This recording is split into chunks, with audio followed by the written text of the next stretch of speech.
After 18 years of marriage, my wife lawyer served me papers at my own office. She gets everything, including full custody. He gloated, leaning over my mahogany desk with a shark-like grin. Your children do not even want your name anymore. They signed the petition this morning. I felt my heart stop, but my face remained like stone. I simply smiled, opened my top drawer, and handed him a sealed, yellowed envelope. Deliver this to your client, I said softly. Tell her to look at page 3 first. By that evening, my phone did not ring with my wife's voice. It exploded with a call from her mother screaming in absolute terror. How could you possibly know our 18-year-old secret? My name is Isaiah Freeman, though everyone in this city has known me as Zeke for 50 years. I am 75 years old, a retired structural engineer who built half the skylines in this state. I know about load-bearing walls, I know about stress fractures, and I know exactly how much pressure it takes to bring a building down. But nothing I ever built prepared me for the demolition my family planned for me. Before I tell you how I brought their house of cards down, please hit that like button and subscribe to the channel. Let me know in the comments if you have ever been underestimated by the people you fed and clothed. It helps to know I am not alone in this fight. It was a Tuesday afternoon, the kind of gray, rainy Tuesday that makes your joints ache when you get to my age. I was in my private office at the firm I founded, looking over the blueprints for a new community center in the South Ward. The office was my sanctuary. It smelled of old paper drafting ink and the expensive cigars I only smoked when a project was finished. The silence was heavy, peaceful, until the door flew open without a knock. A young white man walked in. He could not have been more than 30. He wore a suit that cost more than my first car, but it fit him poorly, like he was playing dress-up. This was Miller. I knew his reputation. He was the kind of lawyer who chased ambulances and ruined families for sport. He did not introduce himself. He did not offer a hand. He simply walked up to my desk and tossed a thick stack of legal documents onto the glass surface. The sound of the heavy paper hitting the desk echoed like a gunshot in the quiet room. "You have been served," Mr. Freeman Miller said, his voice dripping with that unearned confidence that only the young and foolish possess. I did not flinch. I slowly took off my reading glasses, folded them, and placed them on top of the blueprints. I looked at the cover sheet. Petition for divorce. Plaintiff Vanessa Freeman. Defendant Isaiah Freeman. I looked up at him. My voice was calm, the deep rumble of a man who has shouted over jackhammers and cranes his whole life. You could have mailed this, son. Miller laughed, a dry, humorless sound. And missed the look on your face. No chance. Vanessa wanted me to make sure you understood the terms immediately. She is not playing games, Zeke. I pulled the file closer. My eyes scanned the legal jargon, picking out the numbers. They were staggering. Vanessa was asking for 80% of my assets. She wanted the main house in the suburbs. She wanted the vacation condo in Miami. She wanted unlimited alimony. She wanted my pension. It was a robbery list, not a divorce settlement. She wants me to vacate the marital home in 24 hours, I read aloud, my finger tracing the line. On what grounds? Mental cruelty, Miller said, leaning forward, placing his knuckles on my desk. She claims you are controlling, that you have created a hostile environment, that she fears for her safety. I almost laughed. Controlling, I was the man who paid for her master degree. I was the man who funded her boutique business that never made a profit. I was the man who hired nurses for her mother Betty when she claimed she was sick. I gave Vanessa a life of leisure while I continued to work well past retirement age because I wanted my family to have the best. This is fiction, I said, closing the folder. It will never stand up in court. Miller smirked. He looked like a man holding a royal flush. Oh, it will stand up. Because we have character witnesses, we have neighbors, and most importantly, we have your sons. The mention of Dante and Darius made my stomach turn. My twin boys, my pride, my joy. They were 17 years old, just months away from manhood. I had taught them to throw a spiral in the backyard. I had taught them how to tie a tie. I had stayed up with them when they had fevers. What about my sons, I asked, and for the first time my voice was not steady. Miller pulled another document from his briefcase. He held it up like a trophy. This is a petition for a legal name change. Dante and Darius signed it this morning. They do not want to be Freemans anymore, Zeke. They are taking their mother maiden name. They do not want to be associated with a man like you. The air left the room. It felt as if a steel beam had fallen on my chest. My name, Freeman. It was not just a name. It was a legacy. My grandfather chose that name when he walked off a plantation in Alabama. My father carried that name into the steel mills of Pittsburgh. I carried that name into universities that did not want me there. I built this company on that name. And now my own sons, the boys, I bounced on my knee, wanted to throw it in the trash like a rapper. Miller saw the pain in my eyes. He fed on it. It is over, old man. Sign the papers. Give her what she wants, or we will drag you through a public trial that will destroy whatever reputation you have left. You have 24 hours to get out of the house. If you are still there tomorrow at noon, the sheriff will remove you. I looked at Miller. I looked at his arrogant smile, his expensive watch, his disdain for a man he clearly thought was past his prime. He saw an old black man defeated. He did not see the engineer. He did not see the man who calculated risk for a living. He did not know that I never enter a room without knowing where the exit is, and I never build a structure without knowing where the weak points are. I sat back in my leather chair. The leather creaked. I took a deep breath, inhaling the scent of my office, grounding myself. The pain of my son's betrayal was a physical weight, sharp and hot, but I pushed it down. I locked it away in a cold, dark room in my mind. There would be time to grieve later. Now was the time for war. I opened the bottom drawer of my desk. It was locked, but I kept the key on a chain in my vest pocket. I unlocked it and reached all the way to the back, past the checkbooks, past the old contracts. I pulled out a single manila envelope. It was sealed with heavy tape. It looked old because it was. I had held on to this envelope for 18 years. I placed it gently on the glass desk and slid it across to Miller. "What is this?" Miller asked, looking at it suspiciously. "A counteroffer." I smiled. It was not a happy smile. It was the smile of a man watching a demolition charge countdown. "Something like that," I said. "You give that to Vanessa. Tell her I said to look at page 3 first." Miller picked it up. He weighed it in his hand. It was light, but we both knew that sometimes the lightest things carry the most weight. "Is this a joke?" he asked. "Deliver it," I said, my voice dropping an octave. "Or do not. But if you walk out of here without that envelope, tell your client that I will release the contents to the press tomorrow morning instead of the judge." Miller hesitated. He saw something in my eyes that scared him. He saw the steel. He shoved the envelope into his briefcase, sneered at me one last time, and turned to leave. "Noon tomorrow. Zeke," he called out over his shoulder, "pack your bags." When the door closed, the silence returned, but it was no longer peaceful. It was heavy with the ghosts of the last 18 years. I stood up and walked to the window, looking out over the city I helped build. I saw the bridges, I saw the towers, I saw the concrete and the glass. I had built so many things that would last for a century, but my family was made of sand. I left the office early.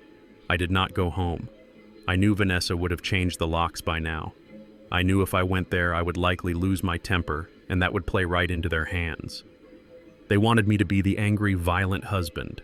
I would not give them that satisfaction. I drove to a small diner on the outskirts of town, ordered a black coffee, and waited. I checked my watch. Miller would be at Vanessa's house by now. He would be handing her the envelope. She would be laughing, thinking it was a desperate plea for reconciliation. She would open it. I took a sip of the bitter coffee. At 7:30 in the evening, my phone began to vibrate on the Formica table. I looked at the screen. It was not Vanessa. It was not Miller. It was Betty, my mother-in-law. I let it ring. Once, twice, 3 times. I wanted her to sweat. I wanted her to feel the fear gripping her throat. I answered on the 4th ring. I did not say hello. I just listened. Isaiah Betty screamed. Her voice was shrill, panicked, completely stripping away her usual mask of southern gentility. "What have you done?" I took another sip of coffee. "I did not do anything, Betty. I just returned some paperwork." "You monster!" she shrieked.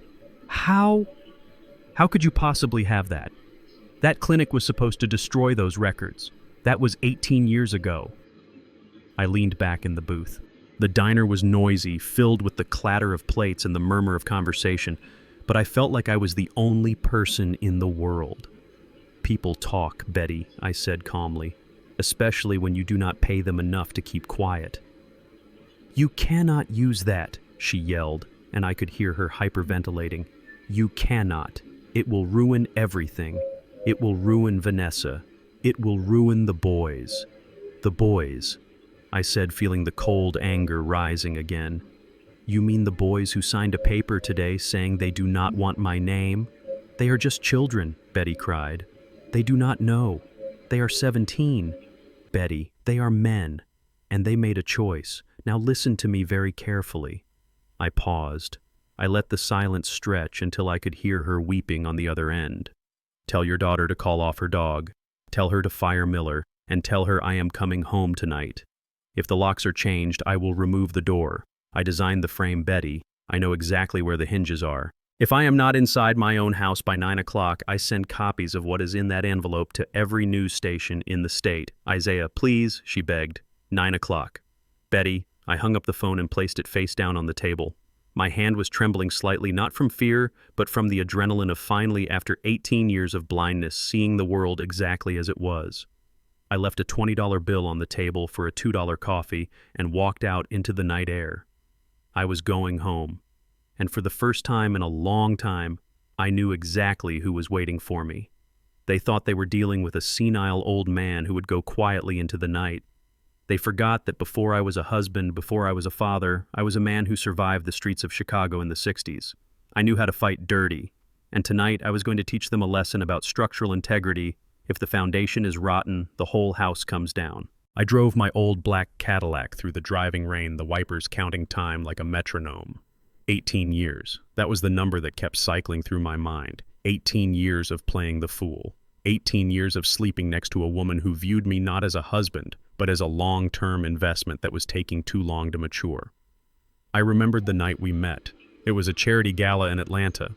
I was 57, a widower who had buried himself in blueprints and concrete to forget the silence of an empty house. Vanessa was 24. She wore a red dress that seemed to catch every light in the room. She walked up to me and asked about the structural integrity of the suspension bridge I had just completed. She did not talk about money. She did not talk about parties. She talked about tension and compression. She told me she had an old soul. She told me she preferred the wisdom of a mature man to the games of boys her age. I believed her. God help me, I wanted to believe her. I thought I had found a second spring in the winter of my life. I did not see the predator behind the perfume. I did not see that she was not looking at me. She was looking at the portfolio, the assets, the safety net I had woven from 50 years of hard labor. I was not a lover to her. I was a retirement plan. I pulled into the driveway of the house I built. It was a masterpiece of modern colonial architecture, brick and stone, solid enough to withstand a hurricane.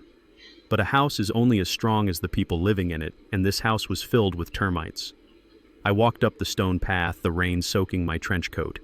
I reached for the door handle and punched my code into the electronic keypad. Access denied. The red light blinked at me, mocking me. I tried again. Access denied. Vanessa had been busy. She had changed the codes. She probably changed the locks on the back doors too. She wanted me to stand out here in the rain to bang on the door like a desperate old man so the neighbors could call the police and she could add another line to her restraining order application. I did not knock. I did not shout. I simply reached into my pocket and pulled out a small magnetic tool. I designed this entryway. I knew that behind the decorative brass plate on the frame there was a manual override mechanism, a fail-safe I installed for emergencies. I slid the plate to the side, inserted the tool, and turned. The heavy oak door clicked. The lock disengaged with a heavy, satisfying thud. I pushed the door open and stepped into the warmth of the foyer. The smell of rosemary and roasted chicken hit me. It was the smell of a family dinner.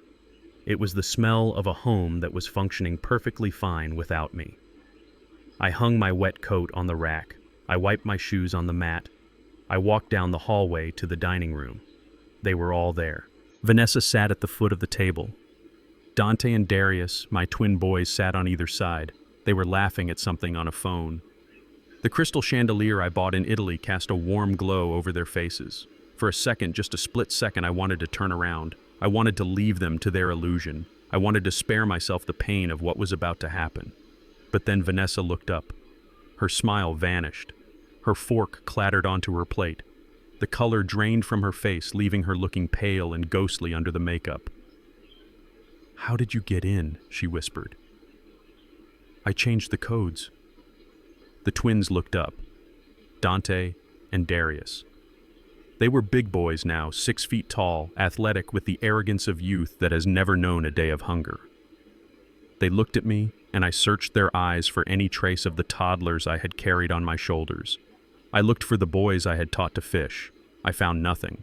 Their eyes were cold, filled with a hate that had been carefully cultivated drop by drop over years of poison whispered in their ears by their mother.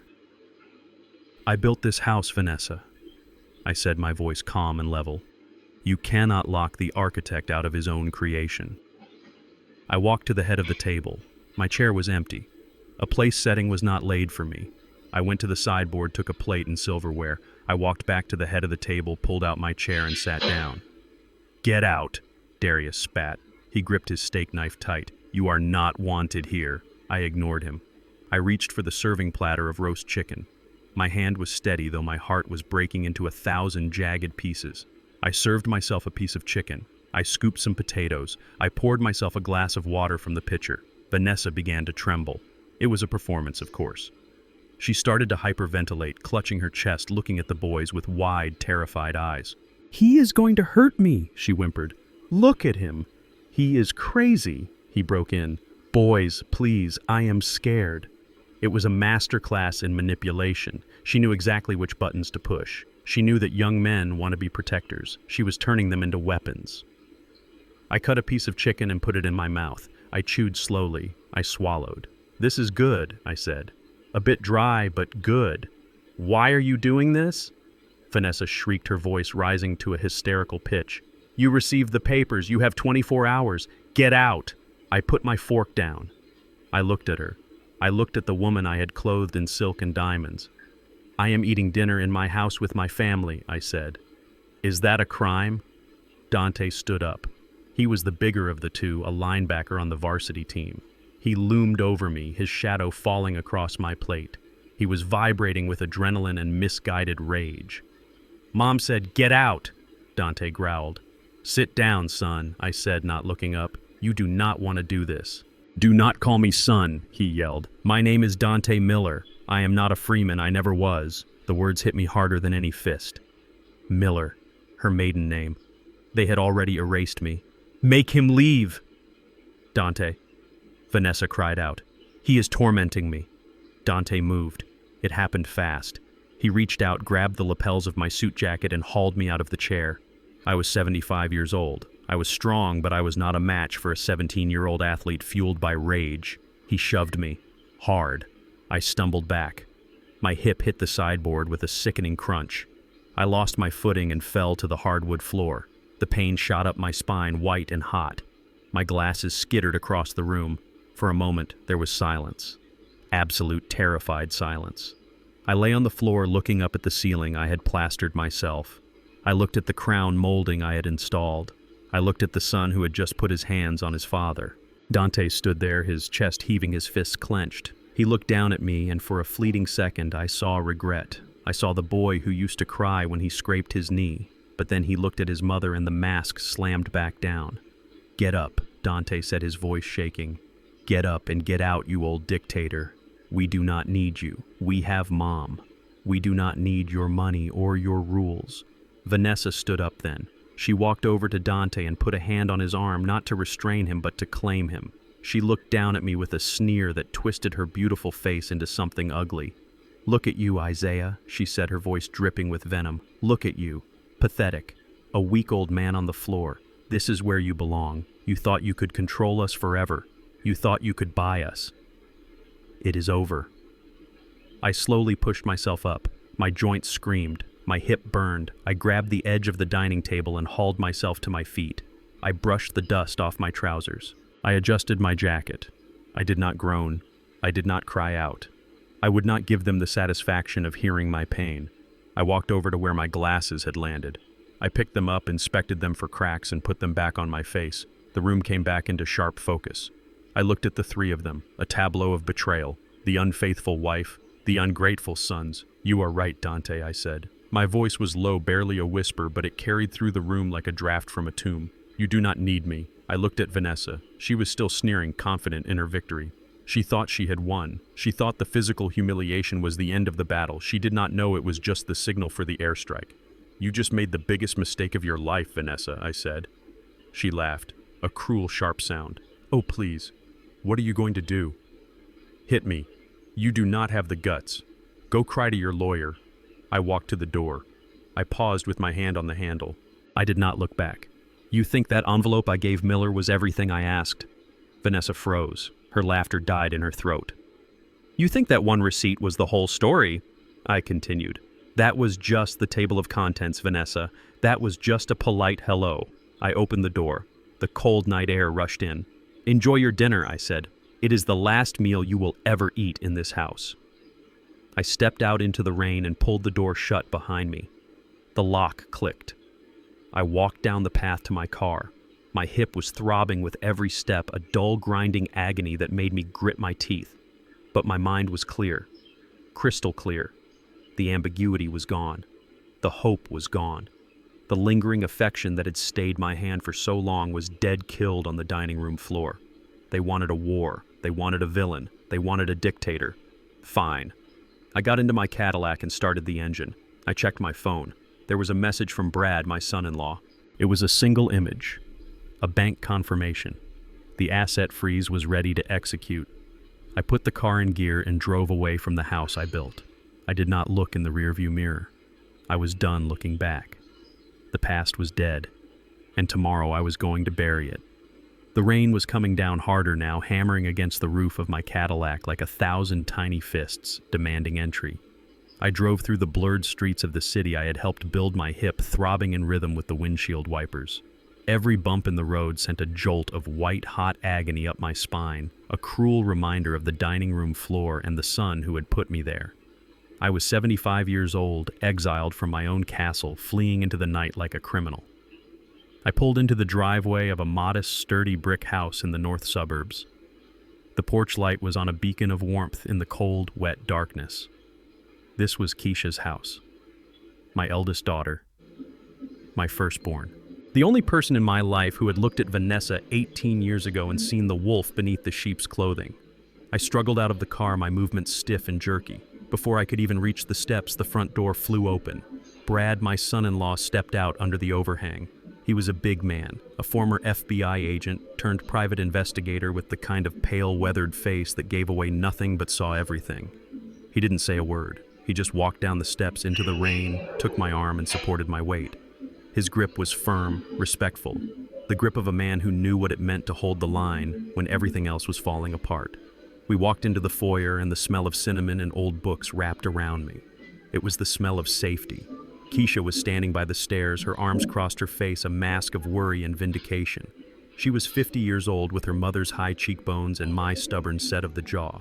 She looked at my wet coat, my limp, the exhaustion etched into every line of my face. "Daddy," she whispered, the hardness melting from her eyes. I tried to stand tall, but the pain in my hip buckled my knee. Brad caught me before I could fall. "She threw us out, Keisha," I said, my voice raspy. "You were right. You were right about everything. 18 years ago you told me. You told me she was a gold digger. You told me she didn't love me, and I was too vain to listen.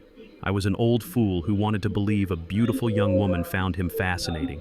Keisha didn't say I told you so. She didn't have to. She just walked over and hugged me, burying her face in my damp shoulder. "I am just glad you are alive, Daddy," she said fiercely. "I have been terrified for 6 months, ever since you told Brad to start watching her." "Come on, Zeke," Brad said gently. "Let's get you dry. We have work to do." 30 minutes later, I was sitting in Brad's study, wrapped in a dry robe, a glass of bourbon in my hand. The study was lined with filing cabinets and monitors. It was the nerve center of Brad's operation. He sat behind his desk, not as a family member, but as a professional. He placed a thick black binder on the desk. The label read simply, VF. I took a sip of the bourbon. It burned, going down, cauterizing the wound in my chest. I nodded at the file. "Open it." Brad flipped the cover. "We have been tracking her for 6 months. Zeke, just like you asked." Brad began, his voice clinical. "We knew she was cheating. That was the easy part. We have photos of her with at least 3 different men in the last year, but that is not the headline, that is just the distraction." He pulled out a series of bank statements. They were not from my bank, they were from a bank in the Cayman Islands. "She has been siphoning funds," Brad said. It started small, 5,000 here, 10,000 there. Consultancies for her boutique, renovations that never happened. But in the last 2 years, she got bold. She has been liquidating assets you didn't even know were liquid. I leaned forward, squinting at the numbers. How I asked. I checked the books. I am the one who signs the checks. Brad pulled out another sheet. It was a power of attorney document. It had my signature on it. A perfect forgery. She forged your signature, Zeke. She created a shell company under the name Structural Dynamics LLC, almost identical to your firm's subsidiary. She has been billing your own company for phantom consulting services and funneling the money offshore. We are looking at nearly $3 million, Zeke. Gone. $3 million. That was the retirement fund. That was the legacy for the boys. The boys, I muttered. They think she is a saint. They think I am the villain who controls the purse strings. Brad looked at me, his blue eyes serious. The boys are victims too, Zeke. They have been gaslighted since they were in diapers, but we have something that might shake them up, or at least it will destroy her credibility in court. He reached into the back of the folder and pulled out a copy of the document I had given to Miller, the lawyer, just hours ago, the document that was inside the yellow envelope. It was a receipt from a private medical clinic in Georgia. It was dated 18 years and 7 months ago. "You gave this to Miller?" Brad asked. I nodded. "I found it in her jewelry box a month after we got married. I kept it. I don't know why. Maybe deep down even then I knew I would need insurance." Keisha leaned over the desk looking at the paper. "What is it?" "It is an invoice for a termination of pregnancy," Brad said quietly. "An abortion." Keisha looked up confused. "But the twins, they were born 8 months after you got married. The timing." "Exactly," I said, my voice cold. "Vanessa came to me 18 years ago and told me she was pregnant. She said it was a miracle. She said she was 2 months along. We got married in a rush because of it. But this receipt is dated 1 month before she told me that." I looked at my daughter. I looked at the man who had been more of a son to me than my own flesh and blood.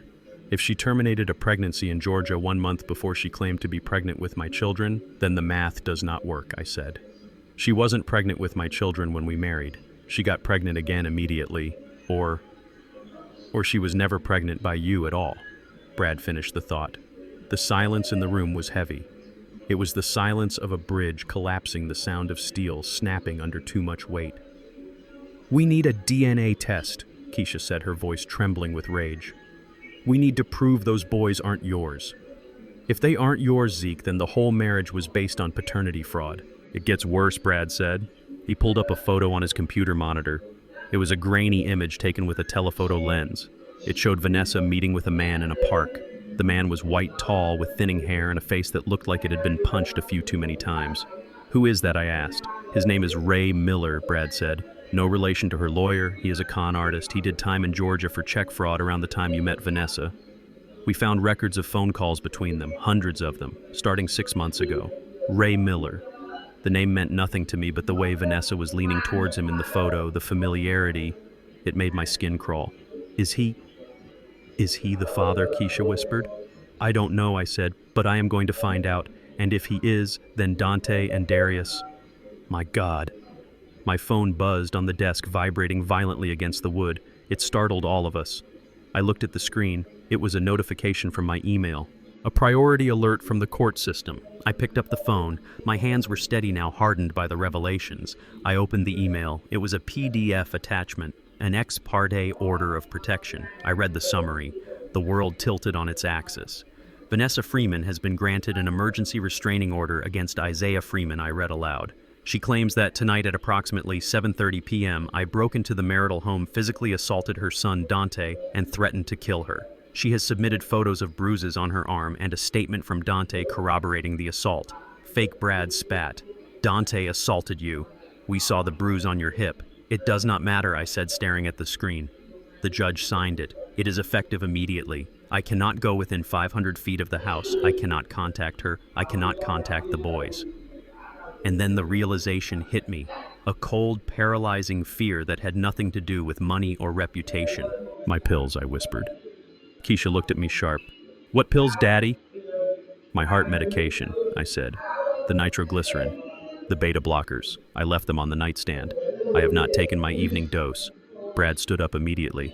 "I will go get them. I will call the police escort." You can't, I said. The order covers third parties acting on my behalf. If you go there, they will say, I sent you to harass them. They will have me arrested for violating the order. But you need them, Keisha cried. You have a heart condition. That is the point, I said, looking at the black binder, at the evidence of 18 years of lies. Don't you see? She knows I need them. She knows I cannot come back. She is not just trying to steal my money, Keisha. I looked my daughter in the eye and saw the dawn of horror in her face. She is trying to kill me. She wants the stress to stop my heart so she doesn't have to split the assets in a divorce. She wants to be a widow, not an ex-wife. I stood up, ignoring the pain in my hip.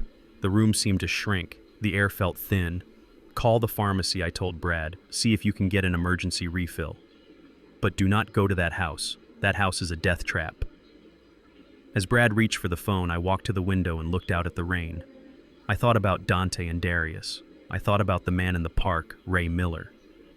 I thought about the $3 million in the Cayman Islands. They wanted me dead. My wife. My children. They wanted the old engineer to crumble so they could sell the scrap metal. I touched the cold glass of the window. I am not crumbling, I whispered to the reflection of the old black man in the glass. I am reinforcing. And when I am done, there won't be a stone left standing on their side of the fence. The flashing blue lights of the police cruiser cut through the darkness of Keisha's living room, painting the walls in spasms of neon violence. It was 11 o'clock at night. I sat in the armchair, my hip throbbing a dull, constant rhythm, watching the rain streak the window pane. I did not need to look outside to know who was there. I knew the procedure. I knew the law. When a judge signs a piece of paper declaring a man dangerous, the state sends its enforcers to strip him of his claws. Brad opened the door. 2 officers stood on the porch, water dripping from the brims of their hats. One was young white with a jaw square enough to break bricks. The other was older black with tired eyes that met mine across the room. He knew. I could see it in his stance. He knew he was about to humiliate an elder, a man who had built half the bridges this city drove over. But he had his orders, Mr. Freeman, the older officer said, stepping into the foyer. I am Sergeant Vance. We are here to serve a temporary restraining order. I stood up. It took effort. My joints were stiff, locking up from the stress and the fall earlier that night. I walked to the door, my posture straight, my chin held high. I would not give them the satisfaction of seeing me broken. I understand, Sergeant, I said. My voice was calm, a deep rumble that seemed to surprise the younger officer. You are required to surrender any firearms in your possession, Vance said, his hand resting instinctively near his belt. The order mandates the immediate removal of all weapons. I felt a cold stone settle in my stomach. I had owned a Colt 1911 for 40 years. It was a collector's piece kept in a lockbox, cleaned every Sunday, never fired in anger. It was not just a gun. It was a symbol. It was the guarantee that I could protect my home. Now, because of a lie told by a woman who had never worked a day in her life, I was being disarmed like a common criminal. It is in the trunk of my car, I said, in a locked case. Brad moved to intervene. Officers, Mr. Freeman is a licensed holder. He has never— It is okay, Brad, I interrupted. Do not fight the current. Let it flow. I walked out into the rain with them. I opened the trunk of the Cadillac. The black case sat there glistening under the streetlights. I unlocked it. The steel of the gun was cold and heavy. I handed it to Vance. He took it with both hands, checking the chamber, treating it with a respect that felt like a mockery. Receipt, please, I said. He scribbled on a notepad and handed me the slip of paper. It felt light, flimsy. I had traded my protection for a scrap of carbon paper. Stay away from the residence, Mr. Freeman Vance said, his voice softening slightly. 500 feet. No contact. If you violate this, we will arrest you. Do you understand? I understand, I said. They got back in their cruiser and drove away, the lights fading into the wet night. I stood there for a moment, the rain soaking my shirt, feeling a nakedness I had not felt since I was a boy. I was 75 years old. I was homeless. I was weaponless. I was a man stripped down to his bones. I went back inside. Keisha was sitting at the kitchen table, staring at her tablet with a look of absolute horror. Brad was standing behind her, his face grim. What is it? I asked, wiping the water from my face. You should not see this, Daddy, Keisha said, trying to turn the screen away. Show me, I commanded. She hesitated, then turned the tablet toward me. It was a live stream. Facebook. Vanessa. She was sitting on the beige sofa in our living room. My living room. The lighting was perfect, soft, and sympathetic. She was wearing a t-shirt I had never seen, old and frayed, making her look vulnerable. Her hair was messy, and there were tears. Great, glistening tears rolling down her cheeks. He just snapped. She sobbed into the camera. The comments were scrolling up the side of the screen so fast they were a blur. "Stay strong, Queen. What a monster. Men are trash. Call the cops." I listened to her lie. I watched her performance. "He has been controlling me for years," she whispered, her voice trembling.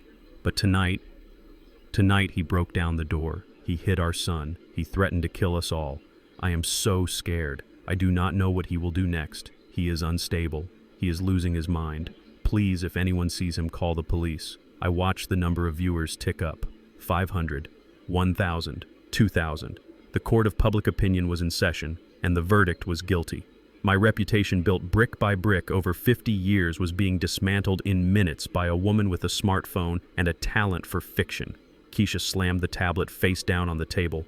"I am going to kill her," she hissed. "I am going to go over there and drag her out by her hair." "No," I said. Brad looked at me. "Zeke, we have to counter this. We need to release a statement. We need to show the medical report of your hip. We need to show the broken lock." "No statement," I said. I walked over to the kitchen island. I poured myself a glass of water. My hand was steady. The anger had burned itself out, leaving behind something colder, harder, something like tempered steel. "Statements are for people who care what the neighbors think," I said. "I do not care about the neighbors. I care about the truth." I looked at Brad. "Open your laptop." He looked confused, but did as I asked. He booted up his rugged field computer. "Connect to the server at my firm," I said. "Use the admin override. Passcode, Jericho." Brad typed it in. "What are we looking for, Zeke?" "Activate camera 4, I said. Brad stopped typing. He looked up at me. "There is no camera 4 on the house schematics. I swept that house for bugs myself 6 months ago." "I know," I said. "Because I installed camera 4 myself 10 years ago. It is not on the network. It is hardwired into the dedicated line I ran for the structural integrity sensors in the master bedroom. It is behind the HVAC vent directly facing the bed." "You have a camera in the bedroom?" Keisha asked, her eyes wide. "I built that house." I said simply, "I monitor the stress loads on the support beams. And sometimes I monitor the stress loads on the marriage." "Turn it on." Brad hit the enter key. The screen flickered static for a second, and then a crisp, high-definition image filled the monitor. It was the master bedroom, my bedroom, the bed I had slept in for 18 years. Vanessa was there, but she was not crying. The tear-stained victim from the live stream was gone. In her place was a woman laughing so hard she had to hold her stomach. She was sitting on the edge of the bed holding a glass of champagne, and she was not alone. Betty was there, my mother-in-law, the woman whose medical bills I had paid, the woman I had treated like a queen. She was sitting at the vanity table, my vanity table surrounded by an array of cosmetics. "Look at this," Betty cackled, pointing at the tablet she was holding. "Look at these comments. They want to lynch him. Someone should put that old dog down. I hope he rots in jail." "Oh, this is too easy." Vanessa took a sip of champagne. "Did you see his face, Mama, when Dante pushed him? He looked like a crushed bug. I thought he was going to cry." "He deserved it," Betty spat. "Arrogant old man, thinking he could buy us, thinking he could own us." Brad and Keisha were silent, staring at the screen in disbelief. The cruelty was raw, unfiltered. "Come here, baby," Betty said, waving a makeup brush. "You rubbed off the bruise when you were wiping your fake tears. We need to reapply it before the police come back for a wellness check." Vanessa walked over to the vanity. She sat down, tilting her head back. Betty dipped the brush into a palette of purples and yellows. With the skill of a Hollywood makeup artist, she began to paint a bruise on Vanessa's cheekbone. "Hold still," Betty muttered. "You need to look like he hit you with the back of his hand. Right there. Yes. That looks nasty." Vanessa looked in the mirror and smiled. A cold, predatory smile. "It is perfect. Dr. Evans will have to sign the commitment papers now. Violent outbursts, delusions, physical assault. It is a slam dunk for dementia. I watched them. I watched them paint a crime scene onto her skin. I watched them toast to my destruction. I felt a strange detachment, like I was watching a documentary about a disaster that happened to someone else. "Is the money secure?" Vanessa asked, inspecting her face. "It is moving," Betty said. "The Cayman transfer cleared an hour ago. 3 million. And once we get the power of attorney, we can liquidate the real estate, the house, the building downtown, everything." "What about the boys?" Vanessa asked. Dante seemed shook. Betty scoffed. "Dante is a child. He will get over it when he sees the new car you are going to buy him. He just needs to keep his mouth shut and remember who his real family is." I leaned closer to the screen. My heart was beating slow, heavy thuds against my ribs. "I just wish we didn't have to wait." Vanessa sighed. "I am tired of playing the grieving wife. I want to spend it. I want to go to Paris. I want to be free of him. Patience." "Honey," Betty said, finishing the bruise with a dusting of powder. "He is 75. His heart is garbage. Without his pills, with this stress. He will pop a valve within a week. And if he doesn't..." She paused. She looked directly at Vanessa in the mirror. "If he doesn't die on his own, we will help him along, just like we planned." Keisha gasped. Brad's hand flew to his mouth, but then Betty said something else. Something that froze the blood in my veins and stopped time itself. "Besides," Betty said, wiping the brush on a tissue, "the old fool still thinks those two brats are his blood. He thinks he is fighting for his legacy." Betty laughed, a dry, rattling sound. "Wait until he dies. Wait until the ink is dry on the death certificate. Then we will bring Ray back. Ray has been waiting 18 years to be a father. It is time the boys knew who their real daddy is." Ray. The name hung in the air of Brad's study like a toxic cloud. Ray. The man Brad had found in the photos. The con artist. The ex-con. Ray was the father. I stared at the screen. I looked at the woman I had married, the woman I had slept beside, the woman who had birthed 2 sons that I had raised, loved, and educated. They were not mine. 18 years of lies, 18 years of paternity fraud, every baseball game, every graduation, every fever, every "I love you, Dad."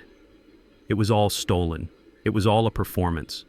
My knees gave out. I sank into the chair behind me. The room spun. The grief was not sharp. It was a vast, hollow emptiness, a black hole opening up in the center of my life and swallowing everything I thought I knew. Dante, Darius, my boys. They were not my boys. They were the spawn of a grifter and a thief. "Zeke," Brad asked, his voice sounding far away. "Are you okay?" I stared at the monitor, at the 2 women laughing in my bedroom. "Who is Ray?" Keisha whispered, tears streaming down her face. I closed my eyes.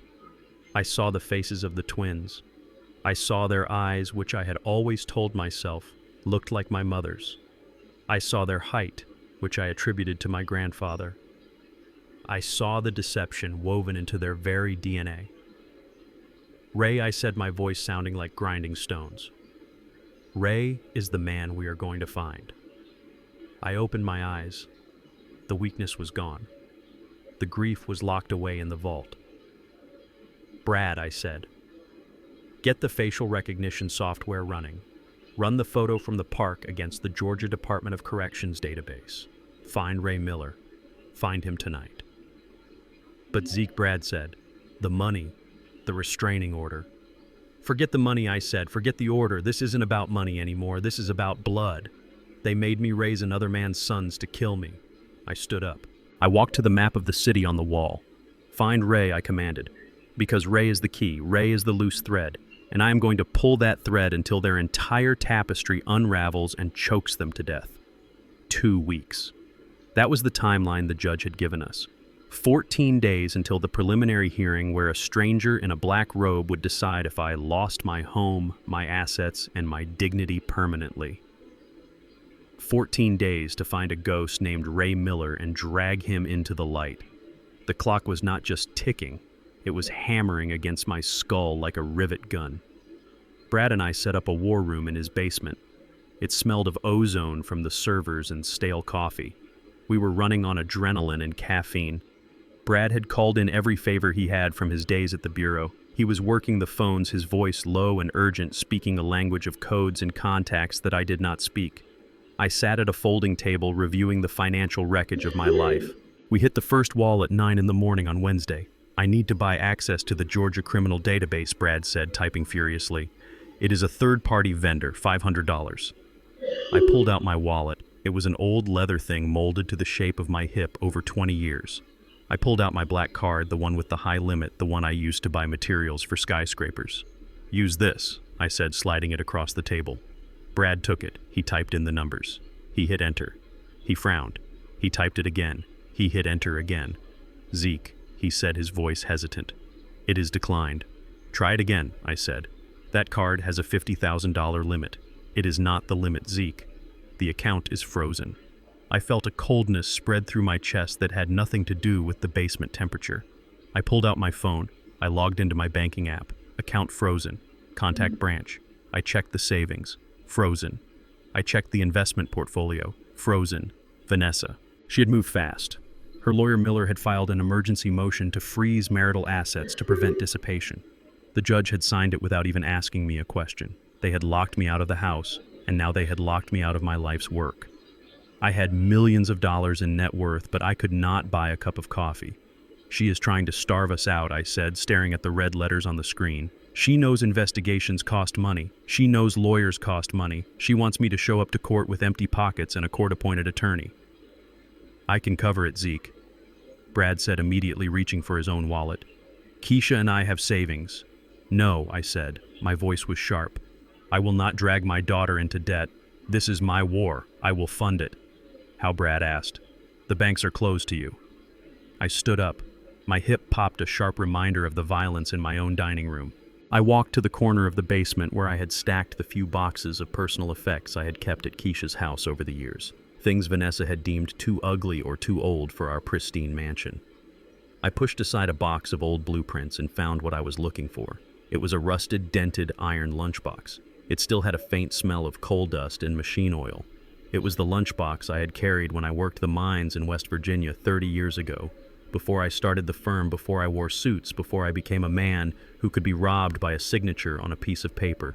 I carried the heavy box to the table and set it down. The metal clanged against the wood. What is that?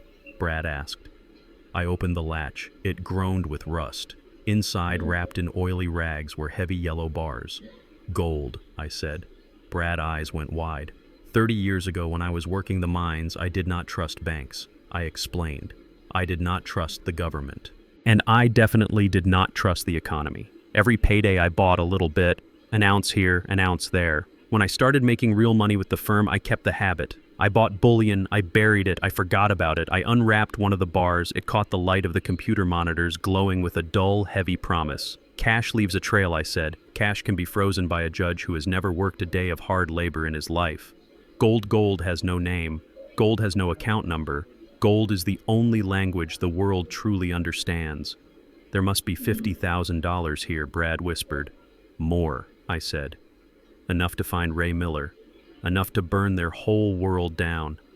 Take it to the pawn shop on 4th Street. Ask for Sal. Tell him Zeke sent you. He will give you 70% of spot value in cash, no questions asked. Brad looked at me with a new level of respect. He took 2 of the bars and nodded. I will be back in an hour. When Brad returned, he had a thick envelope of cash. We paid the vendor, we paid the informants, and then the information started to flow. Ray Miller. The name came up on the screen, accompanied by a mugshot that was 10 years old. He was white, 45 years old. In the photo, he had a smirk that looked like he knew a joke nobody else did. His eyes were hard, the eyes of a man who looked at people and saw targets. Here is the history, Brad said, scrolling through the rap sheet. Check fraud in Savannah, identity theft in Macon, grand larceny in Atlanta. He did a 5-year stretch in state prison. Look at the dates, I said, pointing at the screen. He was released 18 years ago, Brad said. 3 months before you met Vanessa. The timeline fit like a steel beam into a rivet. Vanessa gets an abortion in Georgia. Ray gets out of prison in Georgia. Vanessa moves to this city. She meets me. She gets pregnant again. He was her pimp, I said, the realization tasting like bile in my throat. Or her partner. They ran a long con. She was the bait. I was the mark. And the twins were the anchor that kept me here. But where is he now? Brad asked. He fell off the grid 3 years ago. No credit cards, No address. He is here, I said.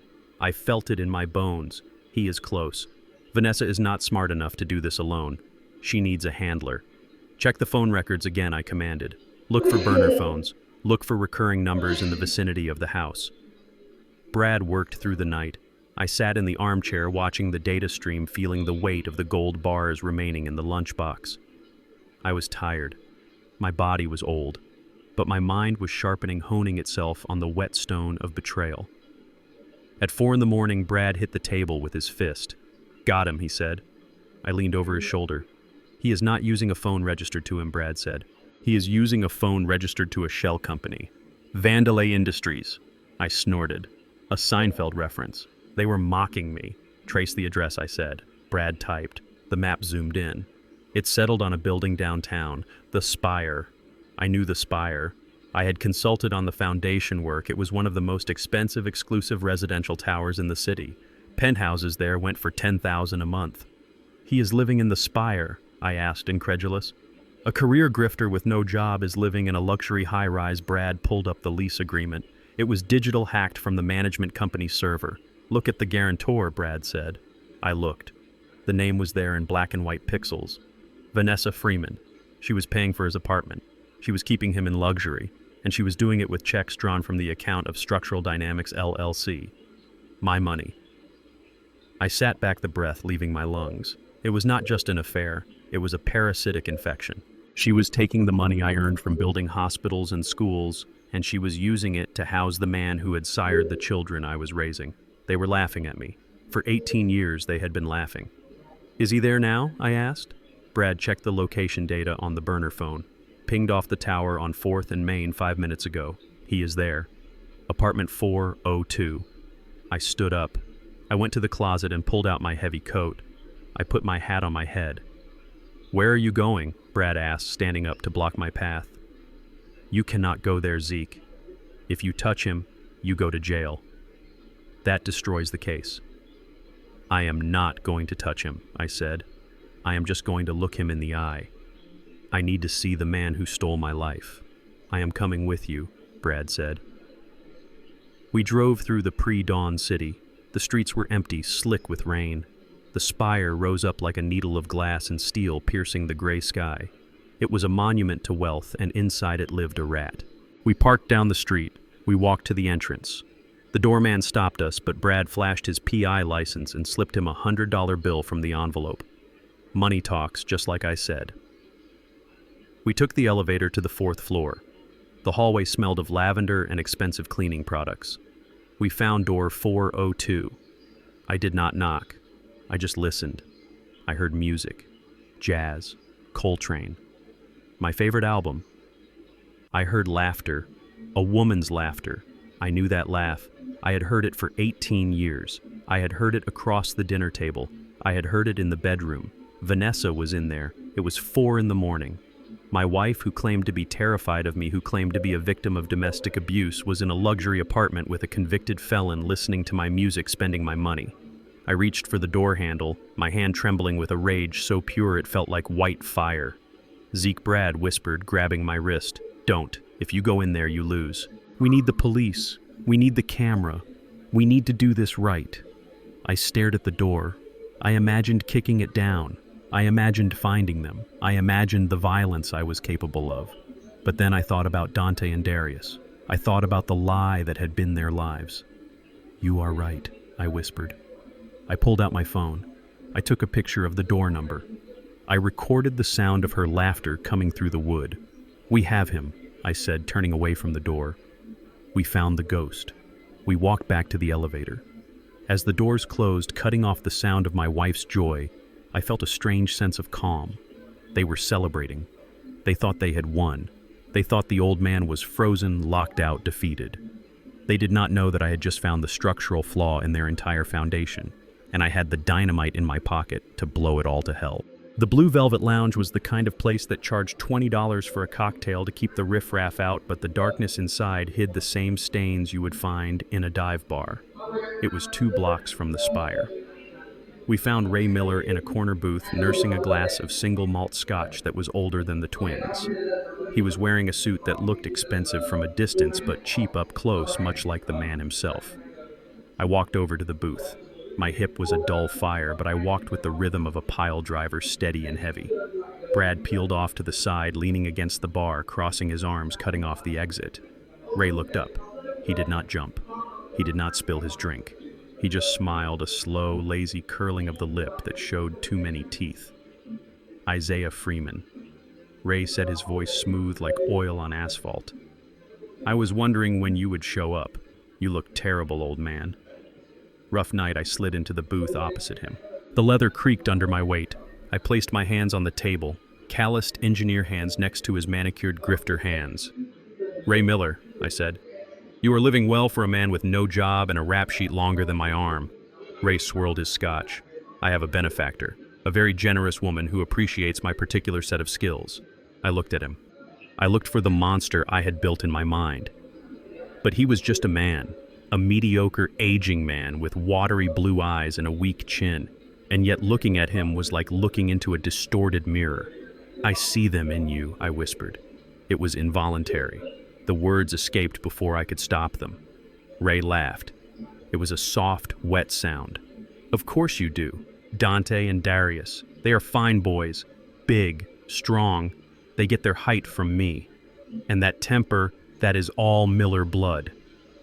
The confirmation hit me like a physical blow. I had suspected it. I had calculated the odds. But hearing him say it, hearing him claim ownership of the two human beings I had devoted the last 18 years of my life to was an agony I cannot describe. How I asked. My voice was hollow. Vanessa is light, Ray interrupted, leaning forward. Her mother Betty is light. You know how genetics work, Zeke. You are an engineer. You understand blueprints. Vanessa and I, we fit. We matched. When she got pregnant, we knew there was a risk. The babies could have come out looking like me, or they could have come out looking like her.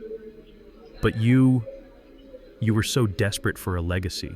You were so desperate to put your stamp on the world. You never even questioned why those boys had hazel eyes. You just told yourself it was some recessive gene from your great-grandmother. He took a sip of his drink, enjoying my pain. You saw what you wanted to see, Zeke, and we let you. I closed my eyes. I saw Dante at 6 years old crying because he struck out at T-ball. I saw myself holding him, wiping his tears, telling him that a Freeman never quits. I saw Darius at 10 showing me his science fair project, his face glowing with pride when I told him he had the mind of an engineer. I had taught them to shave. I had taught them to drive. I had paid for their braces, their tutors, their football camps. I had sat by their bedsides when they had the flu, cooling their foreheads with damp cloths, praying to a God I wasn't sure I believed in to spare them. I had poured my soul into vessels that belonged to another man. I was the cuckoo bird tricked into raising the predator's young in my own nest. Thank you, by the way, Ray said, breaking my reverie, for raising them. I was in no position to be a father back then. I had legal entanglements. You gave them a great start. Private schools, nice clothes. And now that the heavy lifting is done, I get to step in and enjoy the finished product. You are a parasite, I said. Ray shrugged. I am a survivor. And you are a wallet that is about to be emptied. Vanessa tells me you are stubborn. She says you won't sign the papers. She says we might have to wait until your heart gives out. He looked at his watch. Tick-tock, Zeke. Tick-tock. I looked at this man, this smug, hollow man who thought he had won the lottery. He thought he was the mastermind. He thought Vanessa loved him. He thought he was the end game. He did not know Vanessa, not the way I did. He knew the mistress. I knew the wife. I knew the woman who looked at bank balances the way other women looked at romance novels. I reached into my pocket. I did not pull out a weapon. I pulled out a stack of photographs Brad had printed an hour ago. I tossed them onto the table right on top of his napkin. Ray looked down. His smirk faltered. The photos were high resolution. They showed Ray outside a motel in Bankhead. He was with a woman. She was young, maybe 22. She was blonde. She was hanging off his arm, laughing. So what Ray said, trying to recover his composure. I have a life. Vanessa knows I am not a monk, does she? I asked. Does she know you are spending her allowance on this girl? Does she know you bought this girl a Honda Civic last week? We have the title transfer Ray, signed by you. Paid for by Structural Dynamics, LLC. Ray stiffened. Vanessa doesn't care what I do as long as I play my part. I leaned in. My face was inches from his. I let him see the cold, dead anger in my eyes. You think Vanessa is loyal to you? I asked. You think a woman who spent 18 years lying to the man who gave her the world is going to be true to a man who gave her nothing but a lie? Ray swallowed. His Adam's apple bobbed. Vanessa is not leaving you because she loves you, Ray, I hissed. She is leaving me because she wants the money. She wants the $3 million in the Caymans. She wants the house. She wants the freedom. And do you know what the only loose end is? I pointed a finger at his chest. You. You are the liability. You are the ex-con father who can blow up her narrative. You think she's going to share that money with you. You think she's going to let you play happy family with the twins. I reached into my pocket again and pulled out another piece of paper. It was a flight itinerary. Brad had found it 20 minutes ago. This is a flight confirmation, I said. One way. To Paris. For 2 people. Ray snatched the paper. He scanned it. Vanessa Freeman, he read. And Dante Freeman. Darius Freeman. There is no ticket for Ray Miller, I said softly. Ray stared at the paper. His hands began to shake. She is taking the boys, I said. She is taking the money. And she is leaving the country next week. She is cutting you out, Ray. Just like she cut me out. You were just a stud horse. You served your purpose. Now you are just another mouth to feed. Ray looked up. The arrogance was gone. In its place was the desperate rat-like fear of a man realizing the trap has closed around his neck. She promised me, he whispered. She said we would be a family. She promised to love, honor, and cherish me too. Ray, I said. Look how that turned out. Ray chugged the rest of his scotch. He slammed the glass down. That witch. She is playing me. She is playing everyone I said, but she is playing you for a fool. She used my money to keep you quiet, to keep you on the hook until the boys were 18. Now they are adults. She doesn't need you to sign anything. She doesn't need your permission to take them. Ray looked at me. His eyes were wild. What do you want, Zeke? You want to kill me? Go ahead. I got nothing left. I don't want to kill you, Ray, I said. I want to buy you. Ray blinked. What? I reached into the inner pocket of my coat. I pulled out one of the gold bars. I placed it on the table. It landed with a heavy, dull thud that rattled the glass. Gold, I said. Untraceable. Liquid. Ray stared at the gold. He reached out and touched it, his fingers trembling. I have more, I said. I have enough to set you up in a country where Vanessa can't find you. Enough to start over. Or enough to drink yourself to death in style. I don't care which. What do I have to do? Ray asked, his eyes glued to the gold. I want the truth, I said. I want it on video. I want you to sit in front of a camera and tell the world exactly what you and Vanessa did. I want you to tell them about the paternity fraud. I want you to tell them about the fake abuse allegations. I want you to tell them about the plan to drive me to a heart attack. Ray hesitated. If I do that, I go back to jail. Conspiracy. Fraud. Not if you turn state's evidence, I said. My lawyer can cut a deal. Immunity for testimony. You give us Vanessa, you give us her mother, and you walk. You walk with the gold. Ray looked at the gold. He looked at the flight itinerary to Paris that did not bear his name. He looked at the photo of the young blonde he was trying to impress. He was a grifter. He had no code. He had no loyalty. He only understood leverage and profit. Vanessa had made the mistake of thinking she owned him.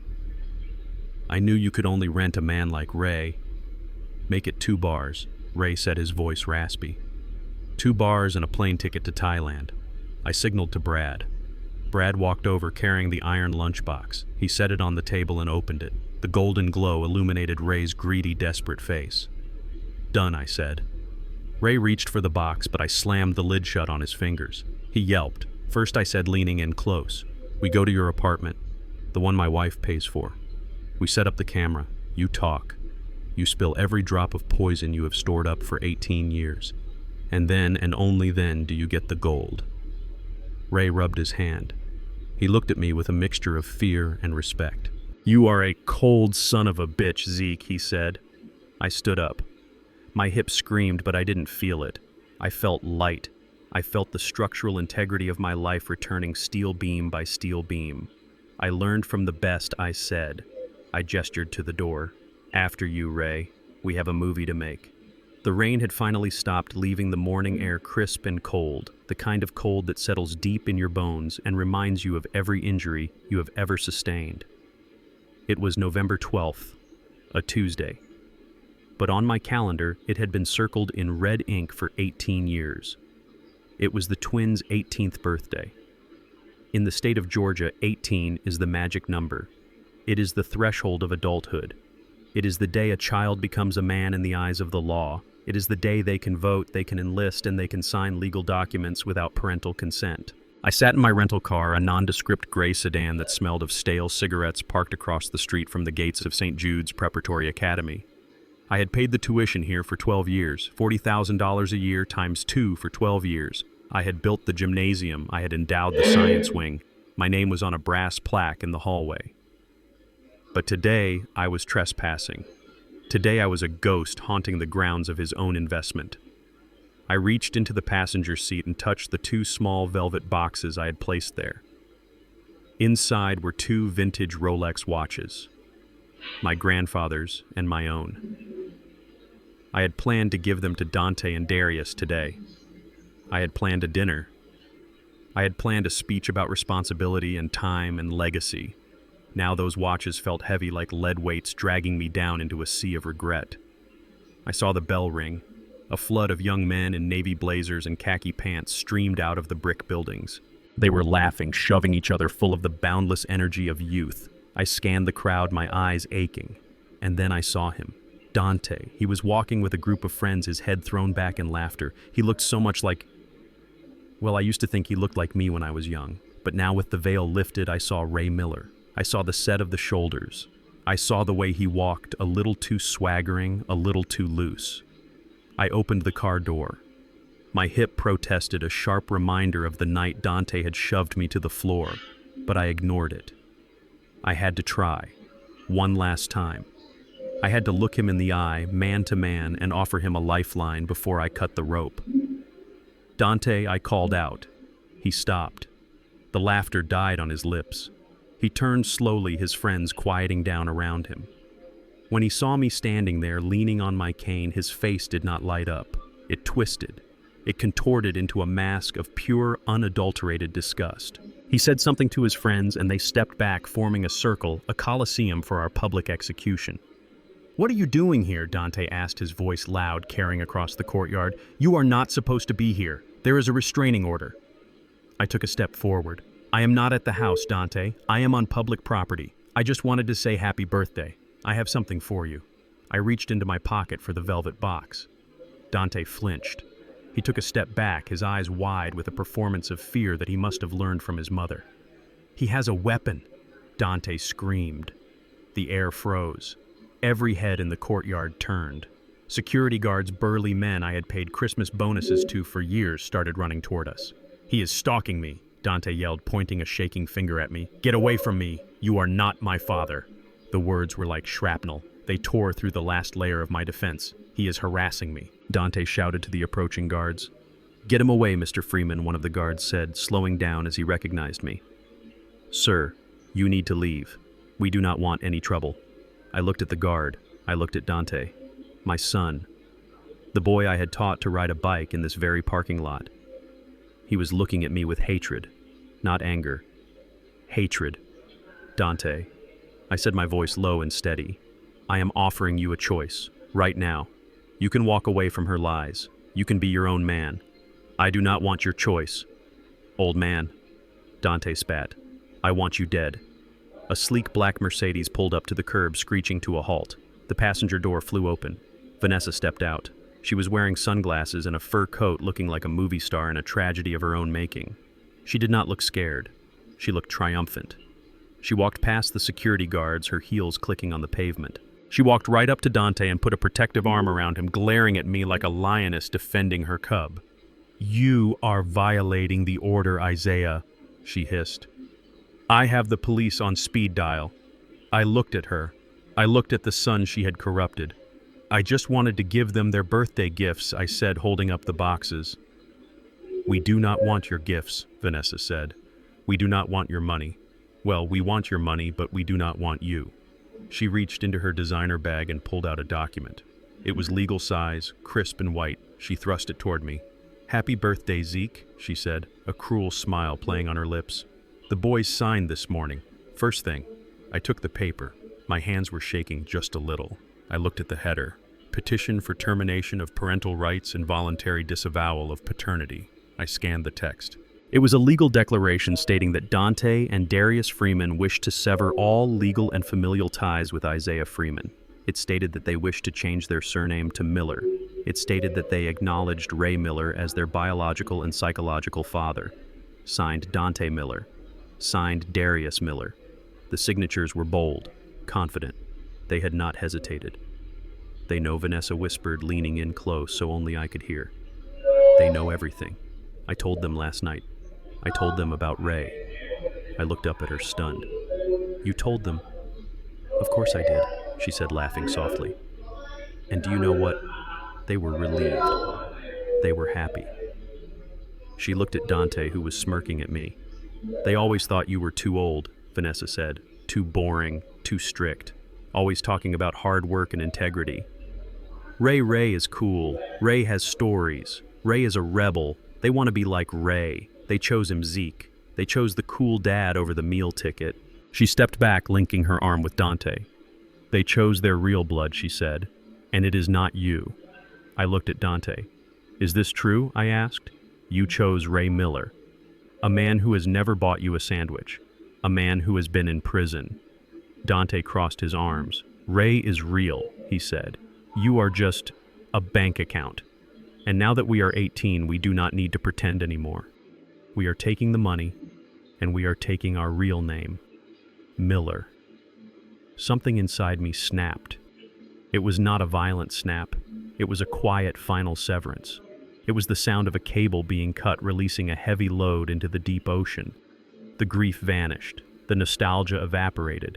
The love I had held for 18 years, the love that had fueled my work, my sacrifice, my patience. It simply went out like a candle in a hurricane. I looked at the young man standing in front of me. I studied his face. I looked for my son. I did not find him. I found a stranger. I found a stranger who shared the DNA of a con artist and the morality of a thief. He was not my son. He never had been. He was just a tenant I had been evicting for too long. I nodded slowly. I folded the document and placed it in my breast pocket right next to my heart. "Okay," I said. Vanessa frowned. She had expected screaming. She had expected tears. She did not know what to do with acceptance. "Okay," she repeated. "You are right," I said. My voice was different. It was the voice I used when I fired a contractor for cutting corners. It was the voice of business. It was the voice of consequences. "If you are not my sons," I said, looking from Dante to Vanessa, "then I do not owe you a father's mercy." I turned to the security guard. "I am leaving. I have no business with these people." I turned my back on them. I walked to my rental car. "He is crazy," Dante yelled after me, trying to regain the upper hand. "He is senile." I did not look back. I got into the car. I placed the velvet boxes on the passenger seat. I would sell them tomorrow, or melt them down. It didn't matter. I started the engine and drove away from the school. I did not feel sad. I felt light. I felt unburdened. For 18 years I had been carrying the weight of a family on my back. Now I was free. I picked up my phone and dialed Brad. He answered on the first ring. "Zeke, did you see him?" "I saw him," I said. "And he is dead." "Brad, Dante Freeman is dead. I just met Dante Miller." There was a silence on the line. Brad understood. "What do we do?" Brad asked. "Execute Plan B," I said. My voice was cold, flat, efficient. "Plan B," Brad asked. "Are you sure? That is the nuclear option, Zeke. That destroys everything. The reputation, the school, the social standing. There is no coming back from Plan B." I looked at the road ahead. I saw the city skyline. I saw the structures I had built. They were strong. They were honest. They stood tall because they were built on truth. My family was built on a lie, and lies do not deserve to stand. "Do it," I commanded. "Destroy it all. Release the Ray tapes. Send the files to the district attorney. Send the files to the school board. Cut the tuition checks. Cancel the insurance. Evict the tenants. Zeke. Scorch the earth."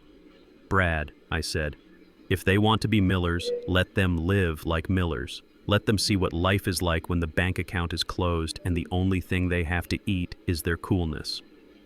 I hung up the phone. I drove toward the highway. The sun was shining now, bright and harsh. It illuminated everything. There were no more shadows, no more secrets. I was Isaiah Freeman. I was 75 years old, and I was about to show my ex-wife and her children exactly what happens when you bite the hand that feeds you. You starve. The courtroom smelled of floor wax and stale air, a scent I associated with bankruptcy hearings and contract disputes. Today, however, the contract in dispute was my life. I shuffled into the preliminary hearing like a man made of dust and brittle bones. I leaned heavily on my cane, letting my hand tremble just enough to be noticeable but not enough to look theatrical. I wore a suit that was 10 years old and slightly too big for me now that the stress had carved 10 pounds off my frame. I wanted them to see a relic. I wanted them to see a man whose mind was eroding like a sandstone cliff in a gale. Vanessa sat at the plaintiff's table. She looked radiant. She wore a cream-colored suit that screamed modesty but whispered money. Her hair was pulled back in a severe bun, and she wore no jewelry except for a small cross necklace I had never seen before. She was playing the role of the long-suffering wife, the saint who had cared for the tyrant until she could take no more. Her lawyer Miller sat next to her, tapping his pen on a legal pad, radiating the impatience of a man who has a tea time at 3 o'clock. My lawyer Sloan sat next to me. Sloan was a shark in a three-piece suit. He was silent, still, and lethal. We had rehearsed this. He knew the script. "All rise," the bailiff droned. Judge Harrison entered. He was a man I knew by reputation, fair but impatient. He looked over his glasses at me, and I saw pity in his eyes. That was good. "Pity is a blindfold," Mr. Miller, the judge said. "You may proceed with your opening regarding the temporary support orders." Miller stood up. He buttoned his jacket. He walked to the center of the room and gestured toward me as if I were a piece of rotting furniture. "Your Honor," Miller began, his voice smooth and practiced. "We are here today because my client, Mrs. Freeman, has been left destitute. Her husband, a man worth an estimated $10 million, has cut off her access to marital funds. He is engaged in a campaign of financial terror. We are asking for immediate relief. We are asking for $50,000 a month in temporary spousal support, and we are asking for a preliminary ruling that 50% of the estate is hers by right of contribution." 50%. $5 million. I cupped my ear and leaned toward Sloan, whispering loudly enough for the judge to hear. "What did he say?" $50. Miller rolled his eyes. He sighed a theatrical exhale meant to show the judge what he had to deal with. $50,000, Mr. Freeman, Miller said, speaking slowly as if to a child. "And half the assets." I slumped back in my chair, looking confused. "Half, but I built the company. She never came to the office." Sloan patted my arm gently. "It is okay, Isaiah. Let me handle it." The judge watched this interaction. He saw a confused old man being comforted by his attorney. He saw exactly what we wanted him to see. Miller called Vanessa to the stand. She walked up, took the oath, and sat down. She looked at me for a split second, and in that glance, the mask slipped. I saw the greed. I saw the triumph. She thought she was looking at a corpse. Mrs. Freeman, Miller said, "Please tell the court about your role in the marriage." Vanessa took a deep breath. Her voice was soft, trembling, just the right amount. "I devoted my life to him," she said. "When we met, he was lonely. He was working himself to death. I made a home for him. I raised our sons. I managed the household. I supported him emotionally so he could focus on his work. Everything we built together. I sacrificed my own career, my own dreams to be his rock. Lies, all of it. She had hired nannies. She had hired housekeepers. She had spent her days shopping and her nights planning my demise. But under oath, her lies became a record. And the fidelity Miller asked, "Was that a cornerstone of your marriage?" Vanessa nodded, wiping a non-existent tear. "Absolutely. I was faithful to him every single day for 18 years, even when he became difficult. Even when he became distant. I honored my vows. I loved him. I only wanted to be his wife. I watched her. I listened to the perjury flow out of her mouth like poisoned water. She was confident. She had gotten away with it for so long that she believed she was untouchable. She believed the narrative she had constructed. She believed I was the villain. Miller sat down looking satisfied. He thought he had just painted a masterpiece. "Mr. Sloan," the judge asked. Sloan stood up. He did not take any notes with him. He walked toward the witness stand. He did not look aggressive. He looked curious. Mrs. Freeman, Sloan said, "You stated that you have been completely honest with your husband throughout the duration of your marriage. Is that correct?" "Yes," Vanessa said, lifting her chin. "We had no secrets. And you stated that this marriage, this union with Mr. Freeman, was a partnership built on trust and mutual contribution." "Yes. And you believe that entitles you to half of his life's work." "It is our work," she corrected him sharpish. "And yes, the law is clear." Sloan nodded. He walked back to our table and picked up a single piece of paper. He did not look at it, he just held it. "You mentioned sacrifice, Mrs. Freeman. You mentioned that you gave your youth to Mr. Freeman." "I did," she said. "I was 24 when we married. I gave him the best years of my life." Sloan paused. He looked at the ceiling, then he looked at her. "Mrs. Freeman, before you met Isaiah Freeman, before you became the devoted wife you claimed to be, what was your life like?" Vanessa blinked. "It was normal. I was a student. I was working in retail. I was waiting for my life to begin." "I see," Sloan said. "And in that time before Isaiah, were there any other significant relationships?" Vanessa hesitated, just for a fraction of a second. Her eyes flicked to Miller, then back to Sloan. "No, just boyfriends. Nothing serious." "Nothing serious," Sloan repeated.